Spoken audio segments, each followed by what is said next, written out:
បរិមម្នាក់បានចូលរួមការប្រឡងអ្នកប្រមាញ់ហើយបានធ្វើឲ្យអ្នកខ្លាំងលំដាប់ S ភ្ញាក់ផ្អើលយ៉ាងខ្លាំងព្រោះតែគេអាចយកឈ្នះអ្នកជំនាញលំដាប់ខ្ពស់បានដោយប្រើប្រាស់តែផ្ដាច់ក្បាច់ប្រយុទ្ធធម្មតាប៉ុណ្ណោះរឿងនេះធ្វើឲ្យអ្នកត្រួតពិនិត្យគិតថាវាពិតជាអស្ចារ្យខុសពីធម្មតាសូម្បីតែសមាគមលំដាប់ S ក៏មិនអាចទប់ទល់នឹងទឹកចិត្តប្រយុទ្ធដ៏ពុះកញ្ជ្រោលរបស់គេបានដែរពួកគេចង់ដឹងពីកម្រិតសមត្ថភាពពិតរបស់គេខ្លាំងណាស់តែពួកគេមិនដឹងទេថាកាលពីមុនបុរសម្នាក់នេះបានប្រយុទ្ធនៅពិភពផ្សេងយ៉ាងជូរចត់អស់រយៈពេលដល់ទៅ80ឆ្នាំគេគឺជាកំពូលទេពកោសល្យខាងកំប្លែងនិងលំពេងដែលមិនចេះចាញ់ព្រមទាំងជាអ្នកកំទេចស្ដេចបិសាចនៅពិភពលោកនោះដោយខ្លួនឯងតែម្នាក់ឯងទៀតផងក្រោយពេលបំពេញបេសកកម្មចុងក្រោយចប់គេក៏មានអារម្មណ៍អស់កម្លាំងយ៉ាងខ្លាំងទើបសុំឲ្យទេពធីតាជួយបំពេញបំណងមួយយ៉ាងគឺរក្សាទុកបទពិសោធន៍និងការចងចាំទាំងអស់របស់គេរួចបញ្ជូនព្រលឹងគេត្រឡប់មកផែនដីវិញតែរាងកាយចាស់របស់គេនៅលើផែនដីបានស្លាប់បាត់ទៅហើយនាងក៏សម្រេចចិត្តដាក់ព្រលឹងគេទៅក្នុងរាងកាយថ្មីមួយជំនួសវិញភ្លាមនោះពន្លឺវេទមន្តមួយបានធ្លាក់មកលើរាងកាយរបស់យូឆានសុកខណៈពេលដែលរាងកាយថ្មីនោះកំពុងតែ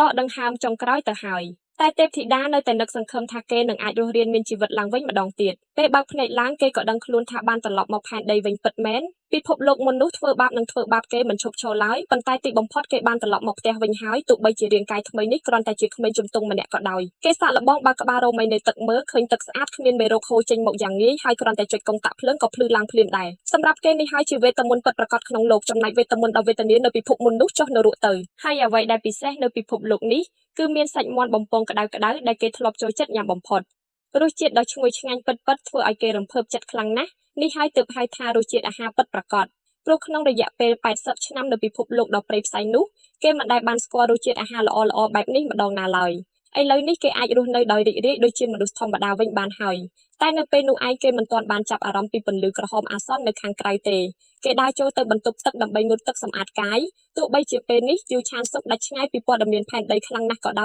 យក៏គេនៅតែជឿជាក់ថាជីវិតដ៏ល្អកំពុងតែរងចាំនៅខាងមុខតែស្រាប់តែគេក្រឡេកឃើញមុខខ្មោចដ៏គួរឲ្យខ្លាចនៅមាត់បង្អួចវាធ្វើឲ្យគេរន្ធត់ចិត្តរហូតដល់ញាក់សាច់តែម្ដងហេតុអ្វីបានជាមានរឿងរ៉ាវបែបនេះកើតឡើងលើផែនដីទៅវិញបន្ទាប់មកគេឮសំឡេងប្រកាសអាសន្នលាន់មកពីខាងក្រោយដើម្បីជូនដំណឹងដល់ប្រជាអ្នកស្រុកទាំងអស់គ្នាថាមានស្នាមព្រះវិមាត្រកើតឡើងនៅនឹងអគារនេះហើយគេប្រកាសឲ្យអ្នកទាំងអស់គ្នាប្រញាប់ទៅកាន់កន្លែងសុវត្ថិភាពក្រោមដីជាបន្ទាន់បំផុតយូឆានសុកមិនទាន់ដឹងថាស្នាមព្រះវិមាត្រនឹងជាអ្វីឡើយហើយក៏មិនដឹងថាមានរឿងអ្វីកើតឡើងដែរភ្លាមនោះគេបានឃើញទិដ្ឋភាពមួយដែលធ្វើឲ្យគេញាក់សាច់ជាខ្លាំងនៅលើកញ្ចក់បង្អួចផ្ទះមានសត្វចម្លែករូបរាងដូចមនុស្សជាច្រើនពួកវារពេញបង្អួចយ៉ាងណែនតាន់តាប់ហើយក្រញាំដ៏មុតស្រួយរបស់វាហៀបនឹងទម្លុះកញ្ចក់ចូលមកហើយនៅវិនាទីដ៏គៀកកិតបន្ទាប់ពេលដែលពួកវាបំបែកកញ្ចក់ស្ទុះចូលមកខាងក្នុងគេក៏ប្រញាប់រត់គេចខ្លួនចេញទៅក្រៅភ្លាមផែនដីបច្ចុប្បន្ននេះមិនដូចអ្វីដែលនៅក្នុងក្បាលគេគិតឡើយគេត្រូវតែដឹងឲ្យច្បាស់ថាមានរឿងអ្វីកើតឡើងឲ្យប្រាកដសត្វចម្លែកដ៏សាហាវអស់ទាំងនេះមើលទៅមានរូបរាងស្រដៀងនឹងពួកបិសាចនៅពិភពមុនរបស់គេបេះបិទគេបានវាថ្នមទៅតាមគេបង្អួចខាងក្រៅដើម្បីគេចវេះពីក្រសែភ្នែកក្រុមសត្វចម្លែកទាំងនោះ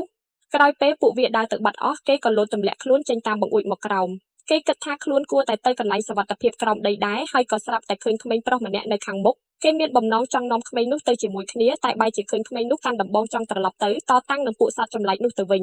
មុខមាត់របស់គេមើលទៅនៅក្មេងខ្ចីណាស់តែខ្សែភ្នែកប្រយុទ្ធរបស់គេពិតជាគួរឲ្យខ្លាចខ្លាំងណាស់គេនិយាយថាគេនឹងសម្លាប់សត្វចម្លែកទាំងនោះរួចក៏យូឆានសុកថាតើចង់ចូលរួមជាមួយគេដែរឬទេយូឆានសុកស្ដាប់ហើយមិនយល់សោះតែនឹកស្មានថាក្មេងសម័យនេះហ៊ានដល់ថ្នាក់នឹងផងតាមរយៈក្មេងប្រុសម្នាក់នោះគេដឹងថាផែនដីបានធ្លាក់ក្នុងស្ថានភាពបែបនេះអស់រយៈពេល13ឆ្នាំហើយឯស្នាមព្រះវិមាត្រនោះគឺជាផ្លូវចេញរបស់ពួកសត្វចម្លែកគ្មានអ្នកណាដឹងថាវាកើតឡើងដោយរបៀបណាឡើយហើយក៏គ្មានអ្នកណាដឹងថានឹងលេចចេញមកនៅពេលណាដែរយូឆានសុកមានអារម្មណ៍ស្ទះទ្រូងយ៉ាងខ្លាំងពេលបានស្ដាប់ឮគេខំតស៊ូប្រយុទ្ធស្ទើរឆ្កួតដើម្បីបានត្រឡប់មកផែនដីវិញតែទីនេះបែរជាត្រូវខ្លាយទៅជានរកមិនខុសគ្នាឡើយគេក៏សួរក្មេងនោះបន្តថាតើមានអ្នកប្រមាញ់ណាខ្លាំងជាងគេក្មេងនោះឆ្លើយភ្លាមដោយបញ្ចេញឈ្មោះម្នាក់គឺលោកស្រីលីសាយុនមកពីសមាគមកាណាប៊ីដែលជាកម្ពុជាអ្នកប្រមាញ់ជាប់លេខរៀងទី10លើផែនដីនាងប្រើដាវធំហើយបច្ចុប្បន្នកំពុងតែដោះស្រាយស្នាមព្រះវិមាត្រដ៏ធំនៅឯឆោវ៉ុនពិភពលោកនេះមានអ្នកប្រមាញ់ខ្លាំងពិតមែនតែមនុស្សធម្មតាក៏ត្រូវតែក្រោកឈរប្រយុទ្ធការពារខ្លួនដែររឿងនេះធ្វើឲ្យគេនៅតែមិនសូវមានជំនឿចិត្តពេលនោះគេប្រញាប់ខ្ទប់មាត់ក្មេងនោះជាប់រួចខ្សឹបប្រាប់ក្មេងនោះកុំឲ្យបញ្ចេញសំឡេងឲ្យសោះព្រោះមានហ្វូងសត្វចម្លែកកំពុងមកពីខាងមុខហើយភ្នែករបស់គេអាចមើលឃើញច្បាស់ថាមាន5ក្បាលនៅខាងមុខឆ្ងាយតែគេដឹងច្បាស់ជាងនេះទៅទៀតថាក្រៅពី5ក្បាលនៅខាងមុខនោះគឺនៅមានមួយក្បាលទៀតកំពុងតែលាក់ខ្លួនលុបឆ្មាក់ចិត្តនេះប៉ុន្តែសំណាងល្អរាងកាយថ្មីនេះមានកម្លាំងសាច់ដុំខ្លាំងគ្រាន់បើការដោះស្រាយជាមួយពួកវាមិនមែនជាការពិបាកឡើយតែគេនៅមិនទាន់ប្រកាសចិត្តថានឹងអាចការពារក្មេងម្នាក់នេះបានល្អឥតខ្ចោះនោះទេទោះជាយ៉ាងណាគេមិនអាចទុកក្មេងនេះចោលបានឡើយខណៈពេលដែលគេកំពុងគិតរកវិធីដោះស្រាយស្រាប់តែគេមានអារម្មណ៍ដែលធ្លាប់ស្គាល់កាលពីពិភពមុនគឺមានឧស្ម័នពណ៌ខៀវអណ្ដែតឡើង នោះគឺជាធម្មពលវេទមន្តឥឡូវនេះគេប្រកាសចិត្តច្បាស់ក្នុងចិត្តហើយថាពិភពលោកផែនដីនេះក៏ប្រតិបត្តិការក្រោមច្បាប់ធម្មពលដូចគ្នាទៅនឹងពិភពមុនដែរនៅវិនាទីបន្ទាប់សត្វចម្លែកមួយក្បាលស្រាប់តែឆេះភ្លើងឡើងភ្លាមការវាយប្រហារដ៏លឿននេះគឺមកពីសមត្ថភាពគេសោះទោះបីជាគេបានអស់វេទមន្តដែលខំសន្សំទុកជាង80ឆ្នាំមកហើយក៏ដោយតែឲ្យតែមានធាតុវេទមន្តអណ្ដែតនៅក្នុងខ្យល់បែបនេះគេប្រកាសជាអាចប្រមូលវាមកប្រើប្រាស់វិញបានគេអាចប្រើប្រាស់អណ្ដាតភ្លើងដែលដិតជាប់នៅក្នុងព្រលឹងរបស់គេផ្ទាល់បានទោះបីជាភ្លើងនេះមិនទាន់ខ្លាំងពូកែដោយចិត្តចង់ក៏ដោយតែវាក៏គ្រប់គ្រាន់សម្រាប់កម្ចាត់ពួកវាបានដែរពេលឃើញបែបនេះក្មេងប្រុសនោះក៏បង្ហាញការកោតសរសើរភ្លាមមិននឹកស្មានថាបងប្រុសមានជំនាញពិសេសអស្ចារ្យសោះនិយាយមិនទាន់ដាច់សូរផងក្មេងនោះចង់ស្ទុះទៅកំទេចពួកវាដែលខ្លួនឯងបាត់ទៅហើយយូឆាន់សុកឃើញហើយនិយាយមិនចេញសោះព្រោះសត្វចម្លែកគោលដៅសំខាន់មិនទាន់ស្លាប់ឯណាតើប្រញាប់រត់ទៅណាហើយវាដូចអ្វីដែលគេបានគិតទុកមែនក្មេងប្រុសតូចនោះបានខ្លាចជាគោលដៅវ័យប្រហាររបស់ពួកបិសាចចម្លែកទាំងនោះភ្លាមពិតមែនដោយដែលគាត់បានគិតទុកគ្មានខុសឡើយក្មេងប្រុសតូចនោះបានខ្លាចជាគោលដៅចម្បងរបស់ហ្វូងសត្វចម្លែកដ៏សាហាវទាំងនោះបាត់ទៅហើយក្មេងប្រុសតូចនោះភ័យខ្លាចរហូតដល់ញ័រខ្លួនទៅត្រូវតែសំណាងល្អណាស់ដែលយូឆាន់សុកបានលូកដៃទៅចាប់ទាញដៃគេចេញទាន់ពេលវេលាយូឆាន់សុកបានប្រាប់ឲ្យក្មេងប្រុសនោះហុចដំបងដាច់នៅលើដីឲ្យគាត់ព្រោះពេលនេះគាត់កំពុងតែត្រូវការអាវុធដើម្បីប្រយុទ្ធត្រឹមតែ1វិនាទីក្រោយមកសត្វចម្លែកទាំង3ក្បាលក៏បានស្ទុះចូលមករកគាត់យ៉ាងលឿនបំផុតពេលចាប់បានអាវុធនៅក្នុងដៃក្រសែភ្នែករបស់គាត់ក៏បានផ្លាស់ប្ដូរទៅជាគួរឲ្យខ្លាចទាំងស្រុងចុងដំបងប្រយុទ្ធបានកាត់ខ្យល់បង្កើតជាសម្លេងផ្ទុះលាន់ឡើងយ៉ាងខ្លាំងក្លាបំផុតភ្លាមបន្ទាប់ពីនោះសត្វចម្លែកទាំង3ក្បាលត្រូវបានគាត់កាត់ដាច់ជាពីរក្រឡេកត្រង់ចង្កេះភ្លាមក្នុងពេលនេះឯងគាត់ក៏ទទួលបានអារម្មណ៍នៃការត្រឡប់មកកាន់សមរភូមិពិតប្រាកដឡើងវិញក្មេងប្រុសនោះភ្ញាក់ផ្អើលយ៉ាងខ្លាំងរហូតដល់និយាយលែងចេញគេសន្និដ្ឋានថាបងប្រុសយូឆាន់សុកម្នាក់នេះមិនមែនជាមនុស្សធម្មតាទេប្រហែលជាកំពូលអ្នកប្រមាញ់លាក់ខ្លួនប៉ុន្តែនៅក្នុងចិត្តកំហឹងរបស់យូឆាន់សុកកំពុងតែពុះកញ្ជ្រោលខ្លាំងណាស់ព្រោះជីវិតដ៏ស្ងប់ស្ងាត់ដែលគាត់ខំប្រឹងរកមកបែរជាត្រូវរលាយបាត់ហើយត្រូវត្រឡប់ទៅសមរភូមិវិញដដែលមិនយូរប៉ុន្មានដោយទឹកមុខដ៏តានតឹងគាត់ក៏បាននាំក្មេងនោះចូលទៅក្នុងជម្រកសុវត្ថិភាពក្រោមដីម្ដាយរបស់ក្មេងនោះបានរត់មកចំណាំកូនរបស់នាងភ្លាមហើយបានអរគុណយូឆាន់សុកដែលបានជួយសង្គ្រោះជីវិតកូននាងពោលពាក្យអរគុណគាត់ខ្លាំងណាស់ពេលក្រឡេកឃើញសម្លៀកបំពាក់ថ្លៃនិងគ្រឿងអលង្ការរបស់ស្ត្រីនោះយូឆាន់សុកក៏បានស្ងាត់ស្ងៀមមួយភ្លែកអញ្ចឹងបានន័យថាក្មេងនេះជាកូនអ្នកមានទ្រព្យសម្បត្តិស្តុកស្ដំសោះមិនចម្លែកឡើយដែលគេបង្ហាញរឹកពីឆ្មាំងឆ្មៃមុននេះបន្តិចភ្លាមនោះអគារជម្រកទាំងមូលក៏បានញ័ររញ្ជួយយ៉ាងខ្លាំងក្លាបំផុតក្នុងរយៈពេលតែប៉ុន្មានវិនាទីសត្វចម្លែកដ៏ធំមួយបានបំបែកទ្វារដែកស្ទុះចូលមកខាងក្នុងគ្រប់គ្នាភ័យស្លន់ស្លោស្ដែករត់គេចខ្លួនយកជីវិតរៀងខ្លួនតែយូឆាន់សុកនៅតែឈរស្ងៀមត្រឹងដដែលមិនព្រមកម្រើកសូម្បីតែមួយជំហានក្មេងប្រុសនោះបែរមកស្រែកប្រាប់គាត់ថារត់ទៅទោះជាបងខ្លាំងក៏មិនអាចឈ្នះវាបានដែរតែយូឆាន់សុកដាច់ខាតមិនរត់ឡើយគាត់ធ្លាប់ស្មានថាបានត្រឡប់មកពិភពលោកធម្មតាដែលធ្លាប់ស្គាល់តែពេលនេះមើលទៅវាហាក់ដូចជាមិនមានអ្វីខុសប្លែកពីពិភពលោកបិសាចមុននោះឡើយគាត់ងាកទៅសួរក្មេងនោះវិញថាឯងមិនមែនជាកូនអ្នកមានទេអីចុះហេតុអ្វីបានជាឯងនៅតែចង់ខ្លាយទៅជាអ្នកប្រមាញ់ធ្វើអីទៀតមិនព្រមទម្លាក់ខ្លួននៅកន្លែងសុវត្ថិភាពឲ្យស្រួលបួលទៅក្មេងនោះឆ្លើយទាំងក្រៀមក្រំថាឪពុករបស់គេត្រូវបានសត្វចម្លែកសម្លាប់កាលពីមុនក្រុមគ្រួសារគេធ្លាប់លាក់ខ្លួនក្នុងជម្រកសុវត្ថិភាពដែរប៉ុន្តែឪពុកគេនៅតែត្រូវសត្វចម្លែកវាយឆ្មក់សម្លាប់នៅក្នុងនោះដដែលចាប់ពីពេលនោះមកគេក៏យល់ច្បាស់ថាគ្មានកន្លែងណាមានសុវត្ថិភាពពិតប្រាកដឡើយគេក៏បានស្បត់ថានឹងត្រូវតែខ្លាចជាអ្នកប្រមាញ់ឲ្យខានតែបានដើម្បីខ្លាចជាអ្នកប្រមាញ់ដែលខ្លាំងបំផុតលុបបំបាត់ការបំពុលពីពួកបិសាចនិងជួយសង្គ្រោះពិភពលោកនេះបងប្រហែលជាគិតថាខ្ញុំកំពុងតែនិយាយរឿងឈួតហើយមែនទេមុនពេលដែលក្មេងនោះនិយាយចប់យូឆាន់សុកក៏បាននិយាយកាត់សម្ដីភ្លាមគាត់ញញឹមវាជាស្នាមញញឹមនៃការទទួលស្គាល់ទឹកចិត្តក្មេងប្រុសម្នាក់នេះឯងពិតជានឹងអាចខ្លាចជាអ្នកប្រមាញ់ដ៏អស្ចារ្យម្នាក់តែគួរឲ្យស្ដាយឯងមិនអាចជួយសង្គ្រោះពិភពលោកនេះបានឡើយពេលដែលយូឆាន់សុកនិយាយចប់ម្ដាយរបស់ក្មេងនោះក៏បានស្ទុះមកទាញដៃកូនឲ្យប្រញាប់រត់គេចខ្លួនស្រាប់តែមានសម្លេងផ្ទុះអាវុធយ៉ាងខ្លាំងលាន់មកពីខាងក្រោយក្មេងប្រុសនោះក៏បានងាកមកមើលវិញដោយភាពភ្ញាក់ផ្អើលជាខ្លាំងព្រោះសត្វចម្លែកដ៏ធំដែលពួកគេភ័យខ្លាចខ្លាំងនោះត្រូវបានយូឆាន់សុកសម្លាប់បាត់ទៅហើយដោយប្រើដៃតែម្ខាងប៉ុណ្ណោះគាត់និយាយបន្តថាក្មេងនេះជួយពិភពលោកមិនបានទេព្រោះរឿងនេះវាគឺជាកាតព្វកិច្ចការងាររបស់គាត់ទៅវិញទេ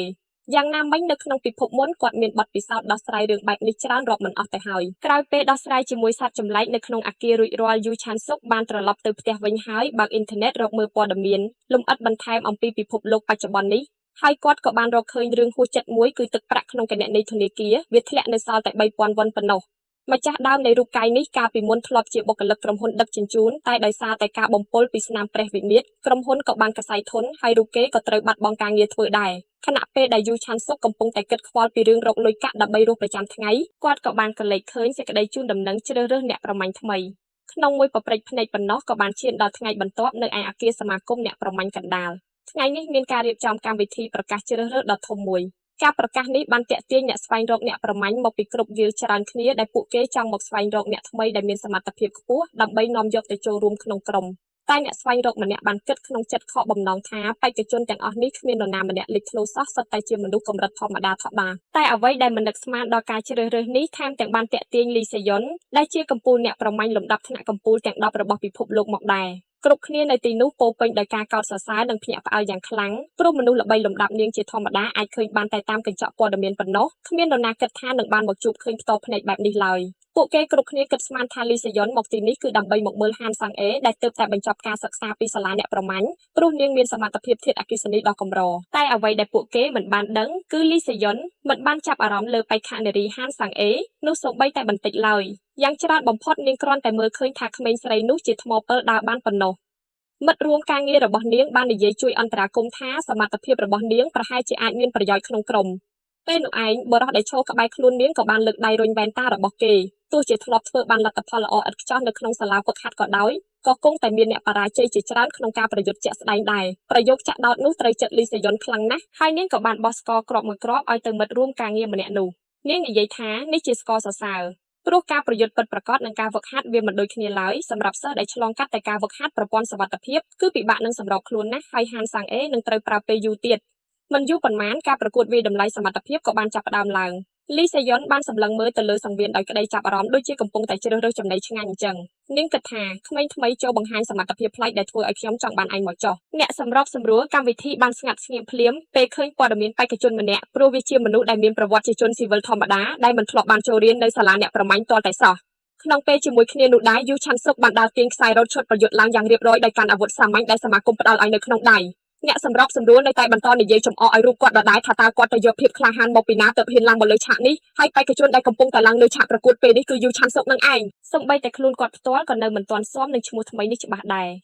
រច្បាប់នៃការប្រកួតលើកនេះគឺសាមញ្ញណាស់គឺប្រើប្រាស់បានតែអាវុធឈើដែលសមាគមផ្ដល់ឲ្យប៉ុណ្ណោះហើយដាច់ខាតមិនអាចបង្កបួសធ្ងន់ធ្ងរដល់គូប្រកួតឡើយគំនិតរបស់យូឆាន់សុកគឺសាមញ្ញនិងត្រង់ខ្លាំងណាស់គឺប្រើប្រាស់ការវាយតម្លៃសមត្ថភាពនេះធ្វើជាជំហានដំបូងឆ្ពោះទៅរកការក្តោបក្តាប់អំណាចដ៏ធំជាងនេះនាពេលអនាគតបរិស័កមាសដែលជាគូប្រកួតឈរនៅទល់មុខមើលទៅមានរឹកពីឆ្វាំងឆ្មៃហើយមិនបានដាក់ខ្សែភ្នែកចាប់អារម្មណ៍លើយូឆាន់សុកបន្តិចសោះឡើយនៅពេលដែលអាជ្ញាកណ្ដាលលើកដៃឡើងជាសញ្ញាការប្រកួតជុំដំបូងក៏បានចាប់ផ្ដើមឡើងជាផ្លូវការភ្លាមនៅពេលចាប់ផ្ដើមប្រយុទ្ធម្នាក់សក់មាសនោះបានស្ទុះទៅខាងមុខយ៉ាងលឿនវាញ័រខ្លួនដោយក្តីរំភើបជាខ្លាំងព្រោះវាគិតថាគូប្រកួតរបស់វាខ្សោយដុនដាបខ្លាំងណាស់ថែមទាំងមិនចេះប្រើប្រាស់វេទមន្តអ្វីទៀតតែយូឆានសុកមិនបានបង្ហាញអារម្មណ៍តក់ស្លុតអ្វីបន្តិចឡើយព្រោះនៅក្នុងភ្នែករបស់គេម្នាក់នឹងមានចន្លោះប្រហោងការពារខ្លួនច្រើនណាស់ត្រឹមតែ1វិនាទីក្រោយមកយូឆានសុកក៏បានបោះអាវុធឈើនៅក្នុងដៃរបស់ខ្លួនចោលហើយនៅចំពោះមុខវាគេក៏បានបាត់ស្រមោលខ្លួនឈឹងធ្វើឲ្យវាភ័យស្លន់ស្លោរួចគិតទាំងតក់ស្លុតថាតើម្នាក់នេះជាអ្នកប្រមាញ់ល្បឿនលឿនមែនទេតែតាមពិតយូឆានសុកបានទៅឈរនៅពីក្រោយវិបត្តិទៅហើយគេនិយាយថា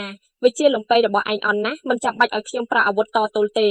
មួយវិនាទីក្រោយមកយូឆានសុកក៏បានមាត់មួយដៃត្រង់ចូលពោះរបស់វាពេញទំហឹងកម្លាំងដាល់ដ៏ធ្ងន់ធ្ងរធ្វើឲ្យវាឈឺចុកចាប់រហូតដល់ចង់ក្អួតខណៈពេលដែលវារៀបនឹងដួលទៅលើដីយូឆានសុកក៏បានថែមមួយជើងទាត់ឲ្យវាឈរត្រង់ខ្លួនឡើងវិញរួចក៏ថែមដាល់មួយដៃទៀតចំពេញបាក់ធ្គាមរបស់វាម្នាក់ដែលកាលពីមុនឌឺដងដាក់គេមិនឈប់នោះពេលនេះត្រូវរងការវាយដំស្ទើរតែសន្លប់បាត់បង់ស្មារតីទៅហើយចំណែកឯយូឆានសុកវិញបែរជាឈរស្រឡាំងកាំងទៅវិញគេដឹងមុនហើយថាវាមានសមត្ថភាពខ្សោយតែមិននឹកស្មានសោះថាវាខ្សោយដល់ថ្នាក់ដុនដាបបែបនេះមូលហេតុពិតប្រាកដដែរគេមិនព្រមប្រើប្រាស់អាវុធប្រយុទ្ធគឺព្រោះតែខ្លាចក្រែងលោធ្វើឲ្យវាងាប់បាត់បង់ជីវិតតែម្ដងគិតទៅទឹកដឹងខ្លួនថាវាគ្រាន់តែជាក្មេងថ្មីទើបតែចូលប្រឡូកក្នុងវិស័យនេះប៉ុណ្ណោះកម្រិតមធ្យមរបស់ពួកគេគឺមានត្រឹមតែប៉ុណ្្នឹងឯងតែទស្សនវិជ្ជាប្រយុទ្ធដ៏ចម្លែកនេះបានធ្វើឲ្យលីសេយូនឈរមើលទាំងស្រឡាំងកាំងនាងគិតទាំងងឿងឆ្ងល់ថាតើម្នាក់នេះជាអ្នកណាឲ្យប្រកាសនាងក៏បានប្រញាប់ឆែកមើលប្រវត្តិឯកសាររបស់យូឆានសុកភ្លាមឃើញសរសេរថាជាអតីតបុគ្គលិកក្រុមហ៊ុន Logistics ដឹកជញ្ជូនធម្មត